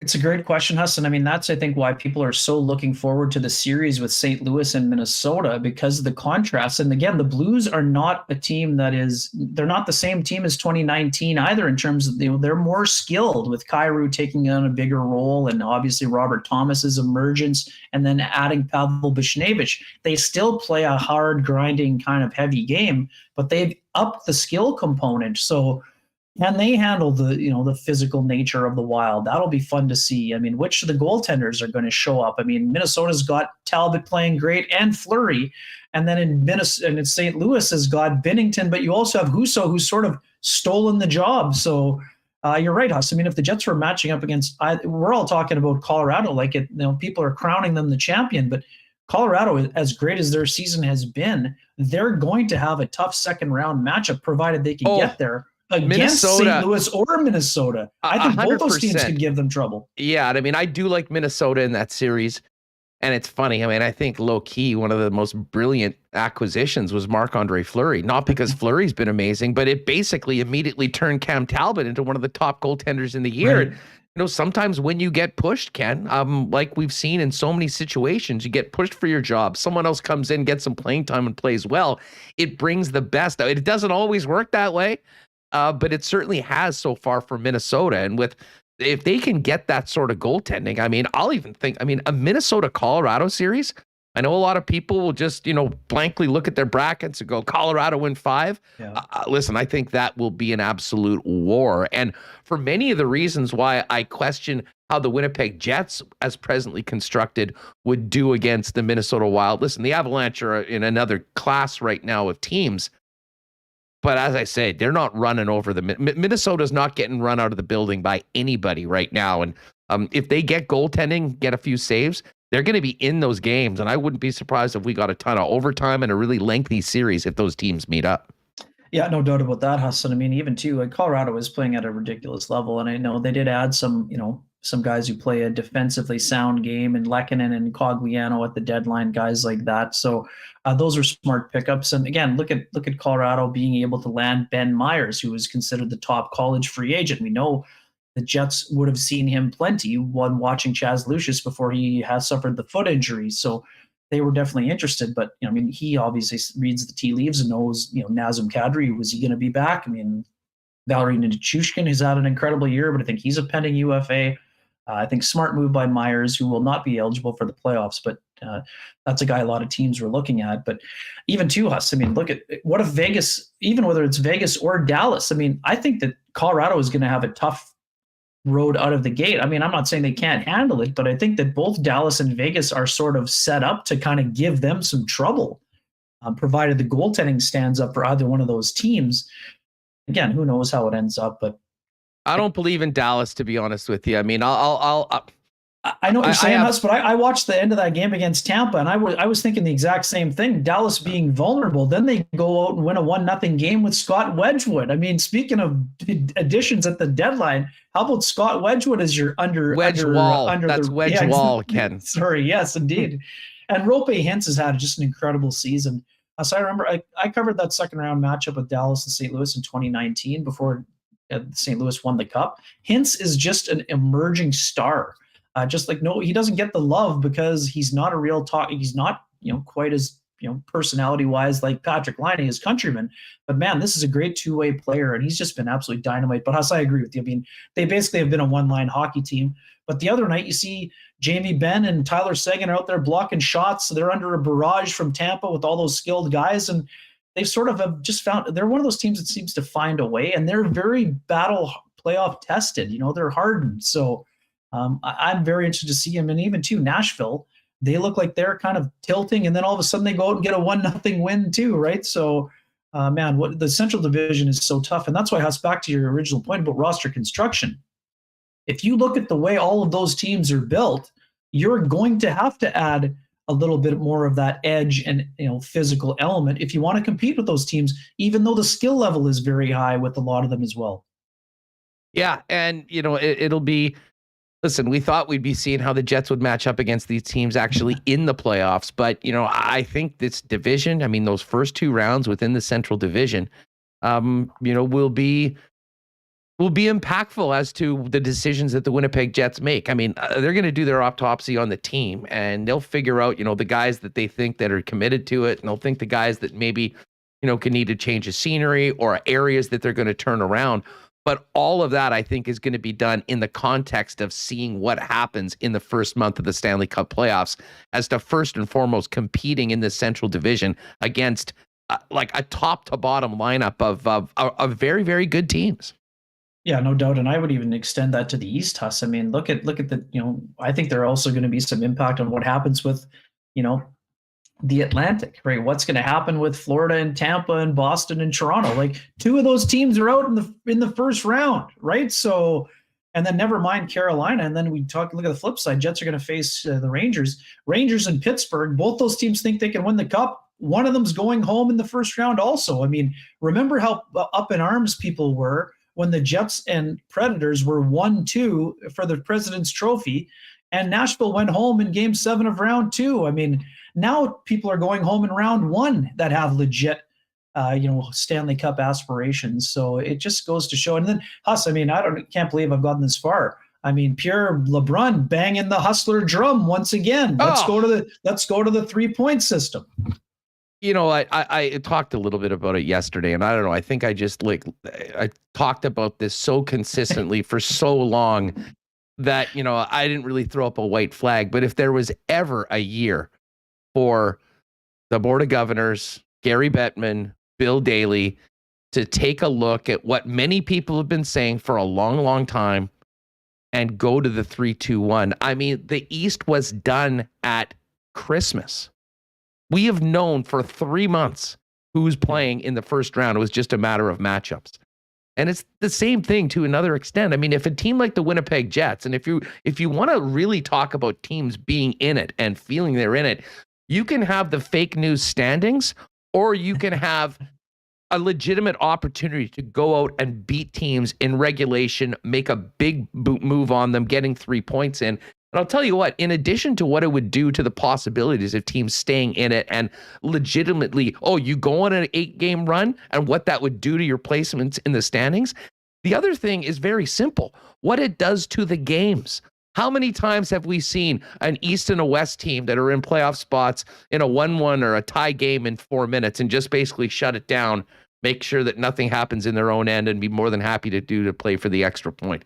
Like the final 5 minutes of the games, the quality of the product will be improved by something like that. And I really do hope that maybe this season, and the lack of any sort of drama at all, particularly in the East, might nudge them forward to maybe, take a closer look at that, because I don't think there's any downside to it. And I think there's major benefits for the league, for the teams, if they did adopt that, like has been done in so many other leagues. Yeah, absolutely fantastic, Huston. I'd take it a step further. I mean, I understand they're trying to build these rivalries within divisional playoffs, but let's go to 1 to 8, right? I mean, I think that would be the best way to do it as well. I don't, yes, when you play a regional rival or geographical rival in the playoffs, it adds to the spice level. Sure, look at the Jets and Wild, but I mean, who cares about travel? We're living in an era where teams travel by charter. Who cares if Anaheim has to play somebody like Dallas or whatever else? I mean, I think that if you don't want the top teams to be knocked out early, go to the 1 to 8 format, so then you can, have the teams seated properly. I mean, again, there's never going to be a perfect solution when it comes to scheduling and balanced schedules and everything else. But I think that would improve those two things together. I think would lead to a better product. And let's not kid ourselves. The product needs improvement. They're at a flat cap situation. I mean, yes, it's going to go up by $1 million, but in order to keep building interest, I mean, you want to have the best teams playing as deep into the playoffs as they can get, right? I mean, trying to sell the game. What if McDavid doesn't get past round 1, right? I mean, these are legitimate concerns for the National Hockey League. I'll tell you what, the Oilers are in a much better position to move into the first or into the second round because of where they are right now, getting the third place team in the Pacific Division. I mean, there's some winners, there's some losers, but overall, for the fairness, the integrity of the game, there's some things that I think they really have to do. Kenny, hang tight for a second. I got to get to a couple other topics with you, but just quickly, maybe we will ask about the Masters. Big thanks to our friends out of Breezy Bend Country Club. I know it doesn't look like golf season is just around the corner. Allegedly, it is. And myself, Ken, we're all looking forward to getting out at Breezy. Amazing course improvements over the last couple of years. An amazing clubhouse and patio, and a great spot for your family's golf home. Find out more at breezybend.ca on the waiting list, and more for coming up this season. And if you are planning a wedding at some point, an amazing venue to do that. All information at breezybend.ca. Our friends at Not Auto Corp are ready for spring and summer. If you're thinking about getting into a new vehicle, why not get the car of your dreams at an incredible price with the help of the Not team? Check out all the great vehicles on the lot, or let them know what you're looking for, and the experts at Not will identify the vehicle, get it here at the best price possible. And while you're at it, if you're thinking about going electric, talk to them about the new Tesla Experience program. Not Auto Corp, Waverly and McGillivray, and online at not.ca. And hey, many of you probably did stock up on a few Little Brown Jugs a couple days ago because you're going to be shutting down for a few days. Well, they're doing anything but shutting down as we get into spring. Great events happening. Follow Little Brown Jug on all their social channels, especially Instagram, for upcoming events, and pop down and see them at the brewery on William Avenue. You can pick up all the great beers to take home. You can try them all there, and look for 1919 and find Little Brown Jug products at your favorite bar and restaurant, and of course your local beer store or liquor marts. Find out more online at littlebrownjug.ca, and you can order for home deliveries Wednesdays, Fridays, and Saturdays. All right, Ken, I mentioned Breezy. We haven't spoken this week. How did you enjoy the Masters? And what did you think about Scotty Scheffler's performance, and of course Eldrick being back and playing the full 4 days? Yeah, awesome stuff all around us. A great event. I mean, I know that some folks were hoping for some high drama. I know not you because of the ticket that you had that you were Yes. holding in your I was hand. fine but- with that five shot lead. Scheffler's play just absolutely exceptional, and I don't care that he's not a charismatic kind of guy that everyone is in their seat jumping out of their seat for. The guy just takes care of business and makes a bunch of birdies and pars and doesn't make a lot of mistakes. Incredible stuff. I mean, the back-to-back holeouts on 18 for Morikawa and McIlroy, Awesome. just absolutely absurd. Especially what it meant for Rory looking for the career slam. I mean, he knew that he kind of not shot himself out of it early, but knew it was going to be a really tough road to go down and shoot. 64 on Sunday, just absolutely phenomenal. Cameron Smith is a guy who I had in one of my pools. Just so much fun to watch. The everyday golfer. I mean, if you look at his PGA Tour picture, yeah, exactly, Joe Dirt. Like you look at his picture when he got on the tour to what he's looking like now. Just a classic. But again, I love the way he attacks the golf course. I mean, is it unfortunate to see? Again, I think this is where people are torn, right? So the everyday golfer is like, some people are happy that he dumps it in the water and shoots a triple because it shows that he's human.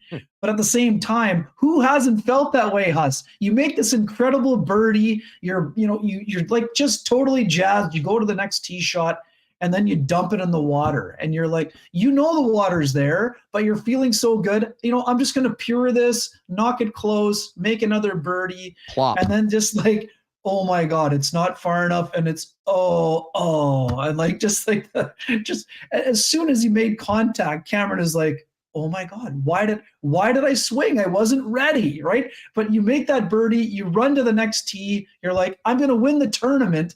And then you dump it in the water, and then you're like, "Oh my goodness, how did that happen?" 12's a graveyard every year. But to me, that entire tournament, it was the third hole. I mean, Smith had started off birdie. Totally. Scheffler was sketchy in those first two holes, and grinded out pars. And then the drive on 3, Jim Nantz said he had never seen anybody hit it as far left ever as Scotty Scheffler did, and he got that nice drop because of the temporary stands and the chip in. I mean, you could try that shot 50 times. I don't think he's holding it more than 2 or 3. But that was the big 2-shot swing, and from there and then it seemed like he got settled out. Hey, but just quickly, what'd you think of Tiger? Yeah, just one quick thing for Smith, his inability to hit it close on that same shot on 3. He was in a perfect position on 3, and it's short, and he ends up side by each, right? So I loved watching Tiger, Huss. I mean, for the people who were on the hype train thinking he was going to win the tournament, that was a wake-up situation. I mean, but I'm like everybody else, captivated by it. I'm watching Tiger on the range on Thursday looking for cues. Oh, he looks like he's limping. Oh, what's happening here? I was riveted. I mean, I watched wall to wall. I think Thursday I watched almost every single shot that he took except for the time that I spent driving over to watch the event. I thought it was fun to watch. I think it was exceptional to see him out there. It was just incredible. The comeback itself. I mean, everyone talks about Ben Hogan coming back and winning. Yes, of course. Tiger looked like he went from looking like he may never play again, except in scrambles with his son, to basically being on the leaderboard after day 1. I mean, who cares what he shot? What he did was incredible. I think we talked about it last week, Huss.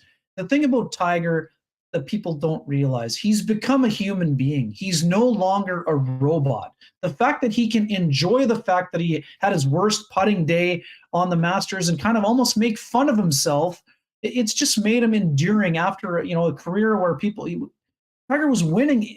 He became like the Yankees. People didn't root for him because he was just this robot who didn't really have a human side. I love that he's shown the human side. I love that he's shown his appreciation for the game that he dominated for decades. But now he wants to be one of the guys. His gratitude for the people that reached out was incredible. I love the stuff that he shared with his caddy, right, Joe LaCava. I mean, just fun to watch him being out on the golf course. And when he does get it going, it's so fun to watch Tiger hit shots. And the way that he kind of worked his way around the course, where even look at number 1, he hit it like 260, right? People, the everyday player is thinking, oh, well, now I'm hitting it as far as Tiger. But what he was doing a lot of the time was by design. And then he still hit a couple of just incredible shots. And the roars from the gallery are still just absolutely tremendous. And I mean, I know you saw it. We had DI on from Augusta on Sunday, and just to see what it was like, everything from the practice round to people following him around. I mean, yes, I was among the people annoyed that Corey Connors in a top 6 appearance had like 1 or 2 shots shown in a 4-hour broadcast. That's ridiculous. But at least with the Masters app, Huss, you can watch every single shot for players like him. That is the best app in the history of the internet. It's incredible. And I say that with no hyperbole and no exaggeration. Yeah. The Masters app is the best app I have ever seen. And it's revolutionary when it comes to golf because of the challenge to watch all of those players. Hey, just speaking of our buddy DI and our pal Corey Connors, we got a nice little Canadian flag right up there at the top of the leaderboard at the RBC Heritage. Corey is tied for second right now at 5 under par. American Cameron Young with a monster 8 under 63 for the early lead. And another Canadian flag, Roger Sloan, tied for 11th at 3 under par. Hey, before we go, and again, ace for CC today, by the way. Oh, hole in one for CC. Nice. What's up? nothing better than that. Hey, listen, this is a perfect course for him. He was one of the lock shop picks, so I was quite excited to see Corey right up there at the top of the leaderboard. Kenny, before we go, we touched on it very quickly at the start. What do you think of the Jays through the first week and the Vladdy show? That was, I mean, that was just incredible last night. Just awesome stuff, Huss. And I mean, he had 2 overs against the Yankees. So, naturally it's game 6 of the year and people are like, what's wrong with Vladdy? What's wrong with Bo? But man, oh man, to do that against Garrett Cole, who's like, tossing a 98 to 100 at will, was just exceptional. I mean, the Jays have been edge of your seat material here because their pitching has been an absolute disaster. Outside of a few guys, Jimmy Garcia has been pretty good at the back end, but man, oh man, Manoah's start was incredible. Oh, and it was absolutely exceptional. And it was nice to see Barrios with get a few innings in before the bottom fell out. That first start, the one third wasn't great for you after the 7-year extension. His ERA going into last night was 108. I know, just incredible. Only one way to go from that. But I mean, yeah, it's super fun to watch. And I know, I mean, again, too, the impact Matt Chapman is making, I know his average is under 200, Huss, but the platinum glove defense that he's providing at third has been awesome. You know that Bo Bichette's going to get going. Teoscar Hernandez, with the side injury, maybe an oblique. I mean, that's probably not good news. But man, oh man, the bats. And also, too, George Springer, just absolutely on fire out of the gate. He is one of the best table setters in Major League Baseball. We know this, and we know how much the Jays missed him when he wasn't playing last year. But yeah, I mean, I think the pitching is going to sort itself out. And you're right, Manoah was absolutely dynamite, the other night. Can't wait to see Gosman at Yankee Stadium here this evening to wrap up that series. And yeah, they're fun. It's appointment viewing. I mean, 7-0 down in the opener. I mean, like, this is just absolutely phenomenal stuff. They're going to be fun to watch. I mean, they've got some, I wouldn't say they have holes, but they're a fun team to watch. Santiago Espinal, another guy who, people are, excited about, had a great offseason, put on the weight, and has basically stolen the second base job already. We know he's going to be in a platoon situation with Calvin Biggio, but he's doing a great job. And it's just fun to have the season around us. I mean, especially too, we know how disappointed both of us were when the lockout was on. It's nice to have the game back, and especially when we look outside and see snow flurries, it's nice to be able to throw the tube on and watch a little MLB action. Such a great time of the year, as you mentioned. Almost all the sports are going except the NFL, but it's just a fun time of the year, and can't wait until we get this snow to clear and that we're actually out teeing it up around our beautiful province. No doubt about that. Hey, M. Sheldon, thanks a lot for becoming a supporter of Winnipeg Sports Talk. Really appreciate it. Comment in chat asking, is Tiger playing the next major? That is sort of up for discussion. I don't know if I expect him at Southern Hills, but the great thing is that he did say that he's playing St. Andrews. That's one of his favorite courses, is where he's had some of his greatest victories. And because of the Open Championship rotation, this summer is basically the last time we'll have a chance to see Tiger legitimately play at that Open Championship. I think believing he has a chance to win, and that's going to be very special later on this summer. Oh, absolutely, Hassan. I mean, there'd obviously be temptation. I mean, Tiger's won at Southern Hills, so he probably thinks he can just fire it up again. That was the one where Toth and I were at. We went there for a couple rounds that day. After the first round, the co-leaders were Tiger Woods and John Daly. And we were driving in. We were staying in Pryor, Oklahoma. So we had about a 45-minute drive in. And we didn't go that early on the Friday because we knew that Tiger was teeing off in the afternoon and we wanted to sort of follow Tiger that day. The first day we kind of stayed away from those. Like, it was 90% of the entire crowd is following that one hole in his group.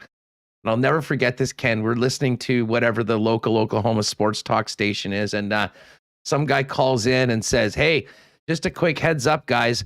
I was over at the Mahoney Casino last night playing blackjack with John Daly at 4:30 in the morning. So if you needed to know how he was handling the nerves from leading the PGA after the first round, handled it quite well. But they both teed off within 5 minutes of each other on 1 and 10. I've never seen a crowd like that because John Daly brings him out as well as the leader. But it was all about Tiger, and he got his big win. Kenny, this has been a lot of fun. I'm looking forward to catching up with you guys coming up at the top of the hour over on Kenny and Rennie. So, folks, we're going to do the marble race, and then when we're finished, I'll get out, pop on over to Kenny and Rennie, and we'll have some more fun. And Munsey's going to come on too. What a week for the ice. I mean, everybody had things canceled. I mean, they basically, I don't know. Those Carson Lambos bobbleheads better be ready for the playoffs right now because they moved their games to Regina. They've got the playoff dates ready, and I guess talk a little bit about going into this final weekend and look ahead to the playoffs with Munsey on the show. Yeah, yes, sir. I mean, obviously, we know there's a couple of high draft picks on the horizon here, but it's just been an exceptional season for the Winnipeg Ice, and yeah, they're just going to try to shine a little bit of a spotlight on the local hockey scene there, the Western Hockey League. And again, too, we also know the Moose are having a great year too, Huss, and I think a lot of folks excited about the potential, the playoff run for them as well. But yeah, we're gonna toss it around. We'll go into the backstories of both of you, and obviously folks know who you are, but we're gonna dig in a little deeper on those types of things like we like to do. And how deep are we digging here? get the shovel ready, my man. Get the shovel ready. Get the lawyer ready, I think is what I might need. And remember, I ran into your mother at one of those recent Jets games. So oh, great. Can't imagine the material that mom gave you.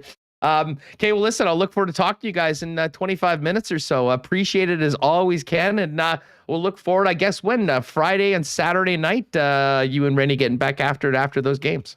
Yes, sir. Busy a couple weeks ahead, but we're looking forward to it. Thanks for having me as always, and appreciate all the shout outs in the chat room as usual, just like our friend Jeff Hamilton. Like to keep the people engaged, and we love that you're sticking around to join us at the top of the hour, my man. Looking forward to that. There he is, the one and only Wiebe's World himself. He's going to get a good 2 liters in over the next 20 minutes, and then they'll be ready to go at the top of the hour on Kenny and Rennie.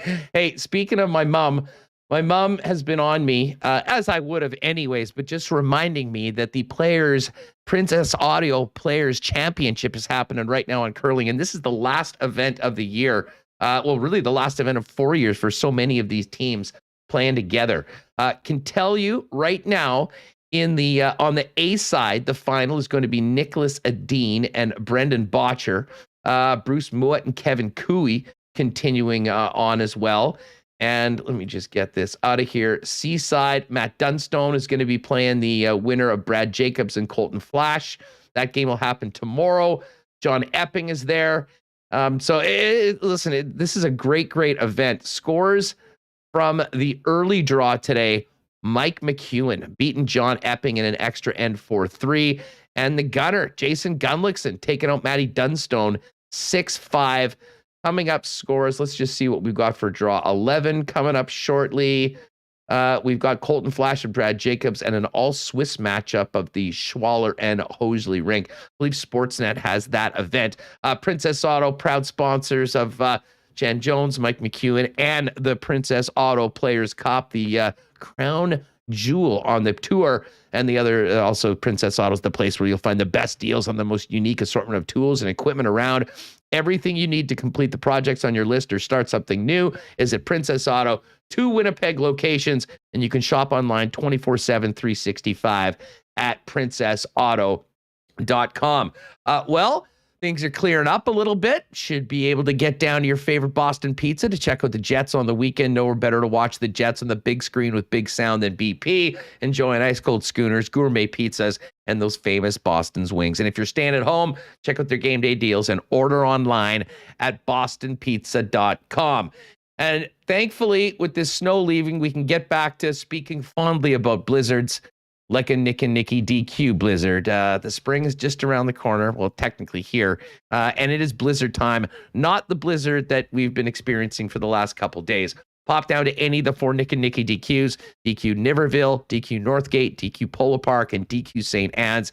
Grab your favorite blizzard, and while you're there, jump on one of the incredible 6 new stack burgers featured at your local DQ. Hit them up online on Instagram at DQ Manitoba if you want to get a custom cake ordered to pick up quick and easy at any of the 4 Nick and Nicky DQs. All right, let's get Remis back in here.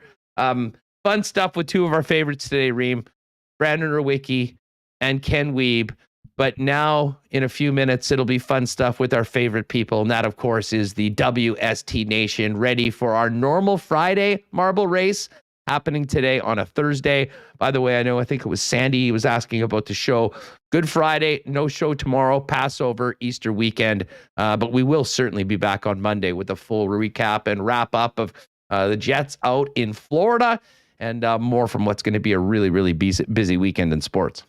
Yeah, what a show. T. Will was asking if it's just like you and Ken were just having a conversation and completely forgot that the chat was even here. That's the beautiful thing about some of these conversations, podcasts, broadcasts. Kind of got into it. There's a lot of great things to talk about. And listen, Ken is like Mo Khan. I mean, some of my favorite guys. Listen, I don't mind talking hockey with hockey specialists, shall we say. But at the end of the day, I mean, I think everyone knows I'm a sports guy. I'm into it all, as is Ken. So listen, we got all the Jets topics we wanted to get to. Had a little bit extra time before the marbles, so figured we'd jump into a little baseball, a little golf, and much more. But marbles will come down tonight. And then, of course, we should mention, I think I did plug this, but both Legal Curve and Kenny and Rennie doing great jobs with post-game coverage of Winnipeg Jets hockey. 8 more shows to go. We'll go a little later than we thought. May 1st, the final game now, the game that was supposed to be last night against the Seattle Kraken. But it's going to be an interesting weekend, and I would imagine some interesting shows for the guys after seeing the way the Jets can match up against 2 of the beasts of the National Hockey League in the Panthers and the Tampa Bay Lightning. Oh, yeah. Real litmus test measuring stick games coming up here against Florida and Tampa.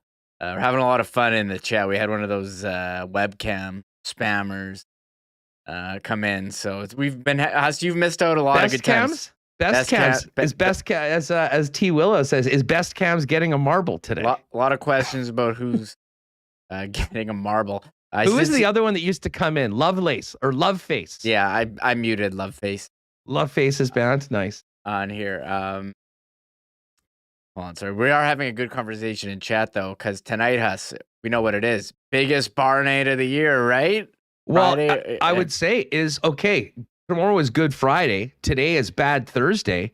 But is Bad Thursday canceled in Winnipeg? I mean, are the bars going to be open? I would imagine they will be at this point. I mean, I think it's like in the city, for the most part, we didn't get quite what we were worried about. And I think the city's in a pretty good position going forward. So I'm not sure. I wasn't planning on hitting the club tonight, champagne room, little bottle service. That wasn't really on my agenda. But I imagine if you do want to do that, you could probably find a spot or two to let her rip. Yeah, you're going to be driving down Osborne. There's going to be someone waiting in a line in shorts or a skirt and no jacket. Come on. And then see everyone just naming like old Winnipeg bars. Someone asked if TYC was still a thing. I'm pretty sure it's been closed for a while, but entertaining discussion here in the chat. This is now there are some great chats here. Good Friday, great party. Palomino Club, Dave LaFantasy. I'm sure the Pal will be banging tonight. It's your boy Bruce. They're open, Huss. But where are you DJing, Bruce? Let us know. Pump your next gig. We'll pop by and have some fun. Jeff Coldwell, I feel like Marble Club was in the Exchange. Marble Club definitely was in the Exchange. I believe it was technically called the Rory Street Marble Club, coincidentally on Rory Street. Is that O-Bar / Alive? I think it's an office. O-Bar, what? Now. Is that O-Bar? Okay, that was originally Wise Guys. Was it? I just remember hearing it. There was I Great think question. Was the Royer Street Marble Club and Wise Guys, was that the same thing, or were those two different ones? I'm not sure. Maybe someone in the chat knows. I just remember listening to like Flava 107.9. They'd always be at O-Bar 65 Rory Street. They'd be shouting out, like screaming into the microphone that they were at O-Bar. Flava. Man, that was a great era when that station was going on. I've heard some amazing behind the scenes stories of that operation from really? back in the day. Oh yeah. Yeah. But I'll tell you what, that was a perfect example of a very small station identifying a gap in the market.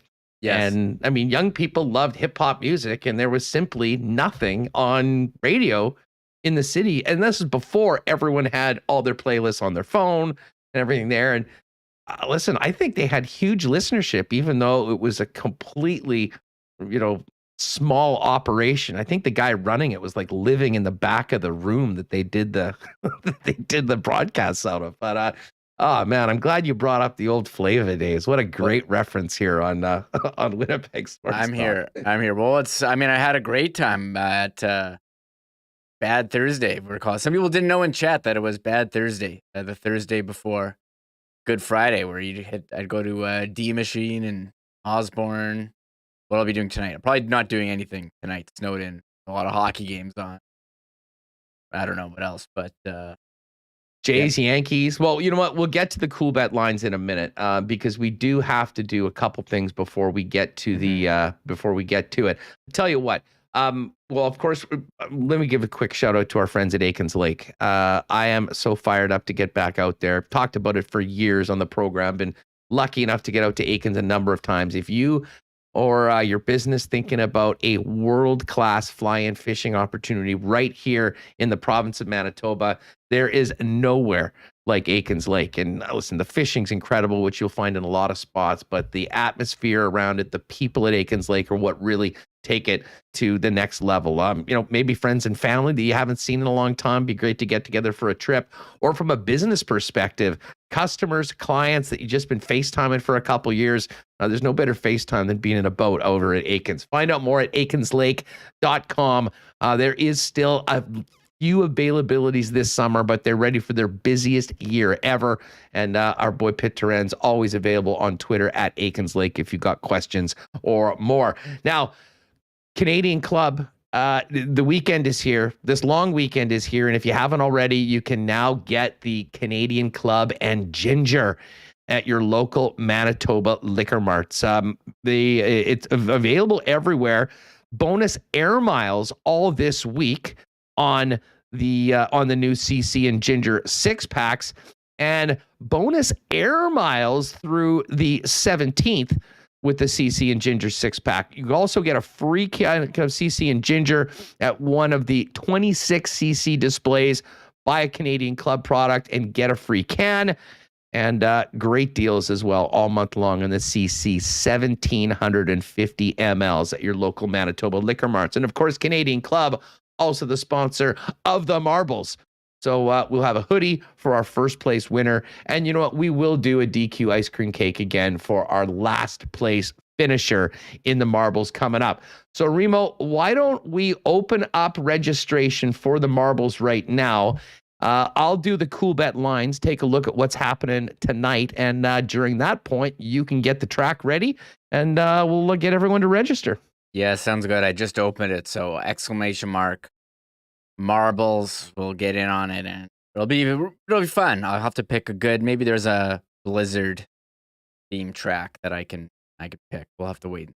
I'm just loving all these bar references in it. Club St. B. Oh my God. I used to sell Franco Magnifico Moose tickets back in the day. Like I wasn't really from St. B, but met the people over there and got a chance to go out there when I met, Joe Marcoux and some of my buddies out there. That was some wild stuff. S. Elder, quarter draft night at Scandals.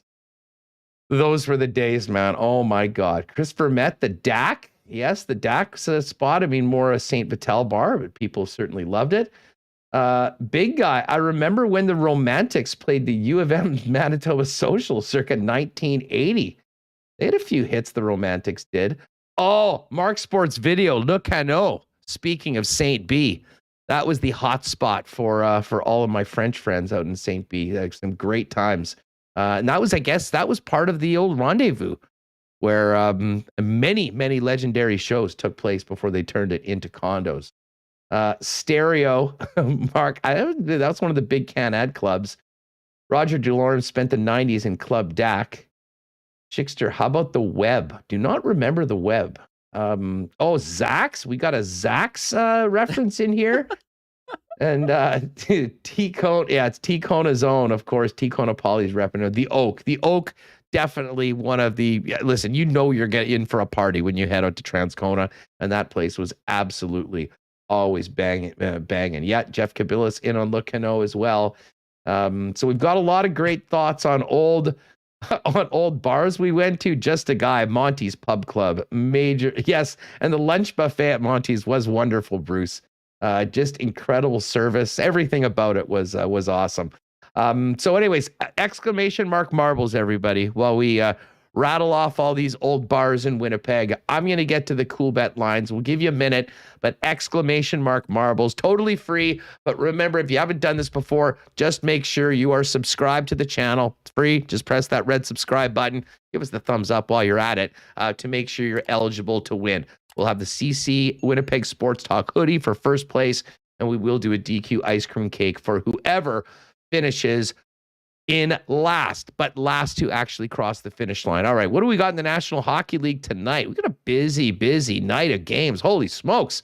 Lots to bet on. By the way, 3 for 3 last night. I don't know if anyone tailed those picks yesterday, the 2 puck lines and the under in the Blue Jackets Habs game, but plus 724. It was a nice one. We got Ottawa at Boston. Boston minus 278.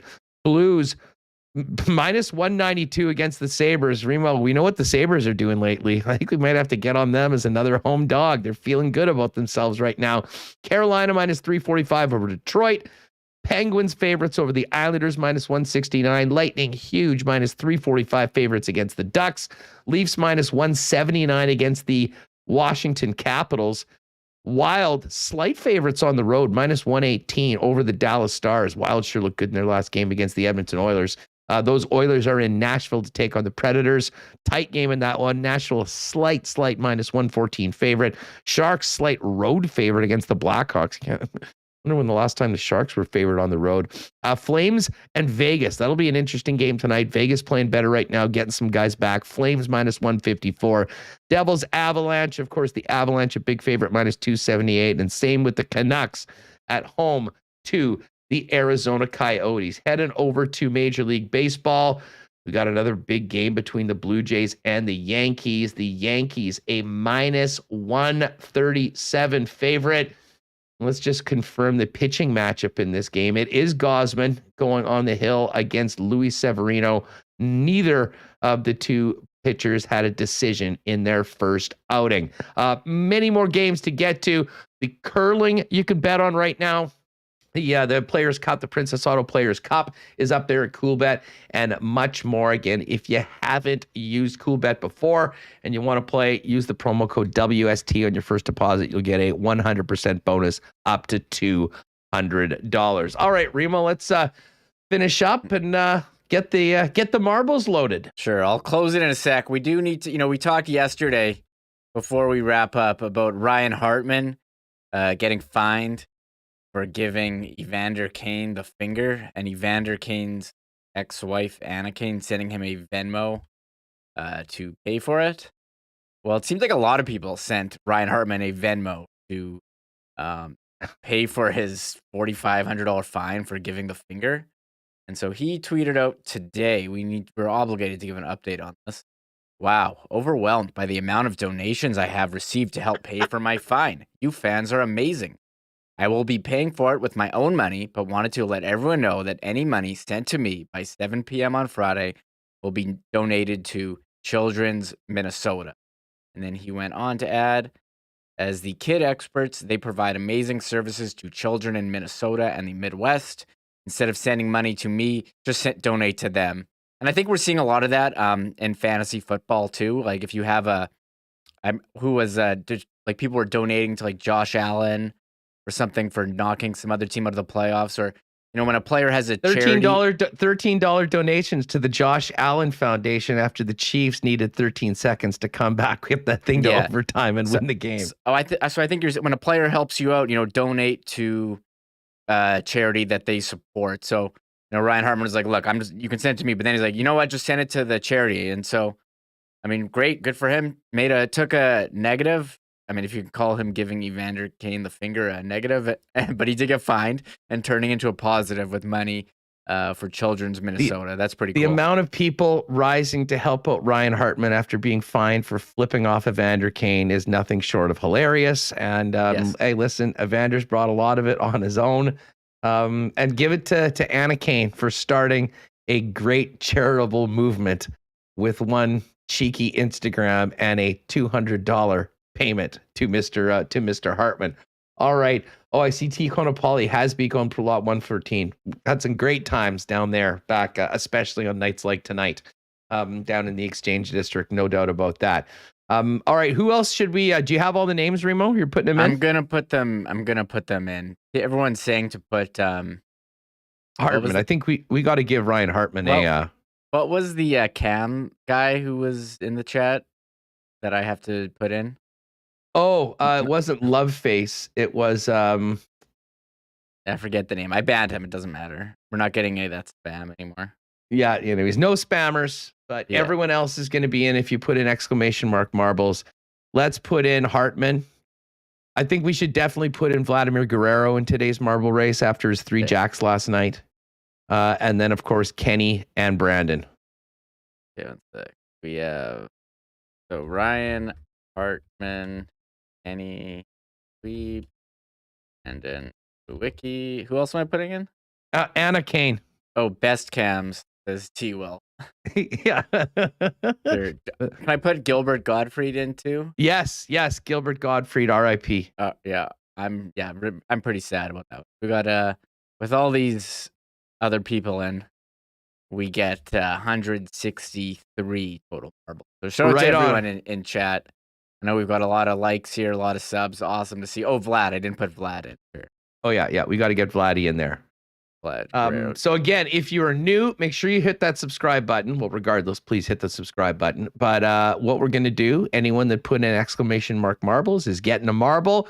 We'll drop the marbles. First place, we've got a Winnipeg Sports Talk Canadian Club collab hoodie for you. Very popular. It's sort of the Winnipeg Sports Talk equivalent of a Masters green jacket for winning the marble race. And for the final marble that makes it across the line without being X'd out, we'll get you set up with a DQ cake from our friends over at Nick and Nikki. Where are we playing today, Reem? I got to fire that up right now. But we do have to remind you, no show tomorrow, Good Friday. I've got a busy day planned, Huss. I wanted to let everyone know I was hoping this wouldn't get canceled. I will be at Jurassic Quest at the convention center. Very excited for the largest dino show in North America. Going to be awesome. Folks, Remis has been talking about this for 6 months. Okay, I bought tickets. Yeah, like 2 months ago. I looked, and I wasn't sure what I was more excited for that week: the dinosaur show or Foo Fighters.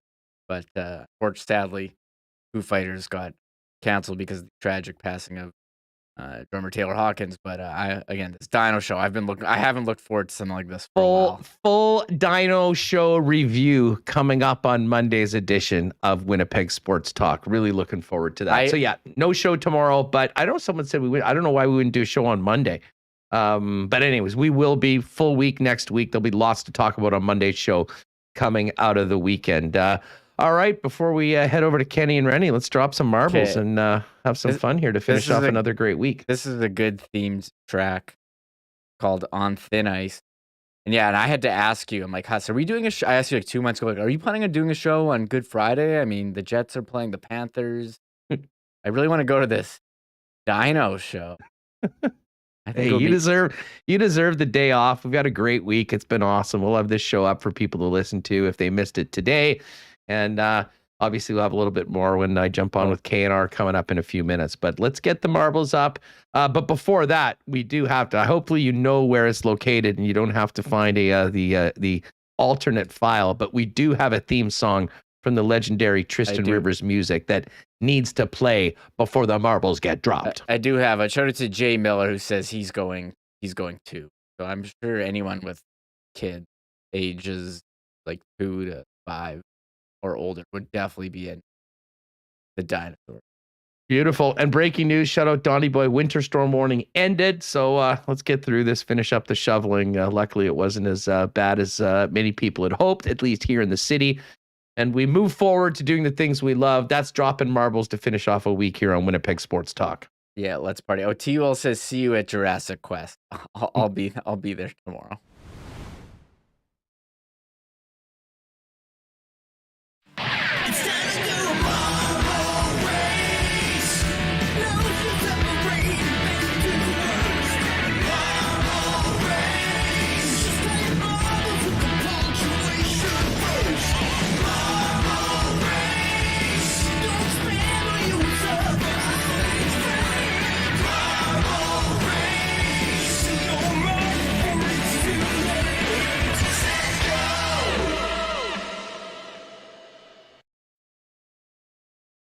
All right, there it is. Oh, Rio, the Winter Wonderland. I like it. Very appropriate. What is it? We got a snow globe here. What track is this? This is called On Thin Ice. We have 164 marbles in here.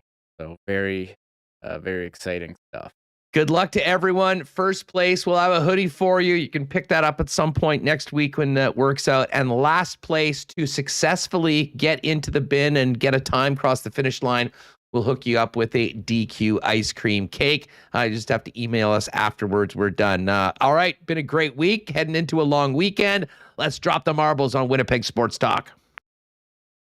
All right, they're in the globe. Here we go. Ooh, hot start for Stephen Marshall and Moose 3. Very, very slick beginning. Oh, Bozeman's in there. Bozeman has had a couple close calls. Friend of mine. Let's see. Jet Oil Tom. I see Moose 3's in. Sponge MC looking pretty good so far. Quite the track we've got here on thin ice. Let's see what happens when they meet again in the middle. Sponge MC, Jet Oil Tom looking pretty good. Stephen Marshall had a great start. Oh, the big ice slide going down. Jet Oil Tom in the lead right now.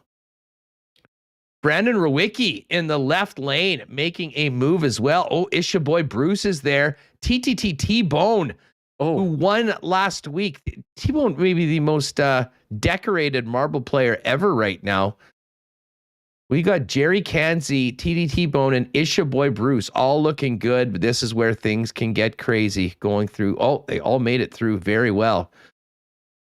T-Bone, if T-Bone wins again and gives it to the second prize, he will be the most benevolent and successful marbles player ever. And T-Bone's looking good right now. This like is a insane. hack or something if for T-Bone this. goes back. This would be back to back. This is ridiculous. We'll see what happens. And again, T-Bone was kind enough. We gave it to second place, so I think we'll do that again. If T-Bone, but there's a little bit, there's Bozeman, there's Isha Boy Bruce. It's getting pretty tight. Who's getting down? Corey H at the line. What an incredible photo finish. Corey H with the win. Friedman, I believe, in second. Was that Anna Kane? Yeah, Anna Kane. Anna What Kane a got third. performance by Anna Kane, third place. Anna almost won it. But Corey, congratulations.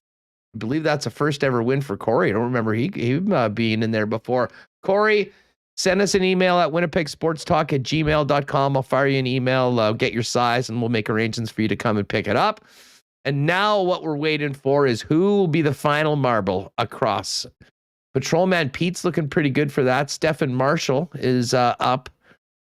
We've got Jet Oil Tom hanging around. Who will be last across? That is the question. Looks like Stefan, Tim, Daryl Morosky going down. So Moose 3, Jet Oil Tom. Jet Oil Tom almost won it. Now he's just hanging around there waiting for the marble cake. Best cams. There's best cams. Moose 3. Okay, it's either Patrolman Pete or Jet Oil Tom for the DQ ice cream cake. They're just in a staring contest right now. Oh, they're both going down. I think Jet Oil Tom was last, but we're going to have to check the final results here, folks. Yeah, Corey H. Fieldman, Anna Kane, T-Bone, Bruce, Sean, Jerry, Mac, Chris Beck, Bozeman. Chris Beck and Bozeman, top 10 performances. Nice work. All right, let's go down all the way to the end. Was there no eliminations in that one? No, I saw Hasby got eliminated.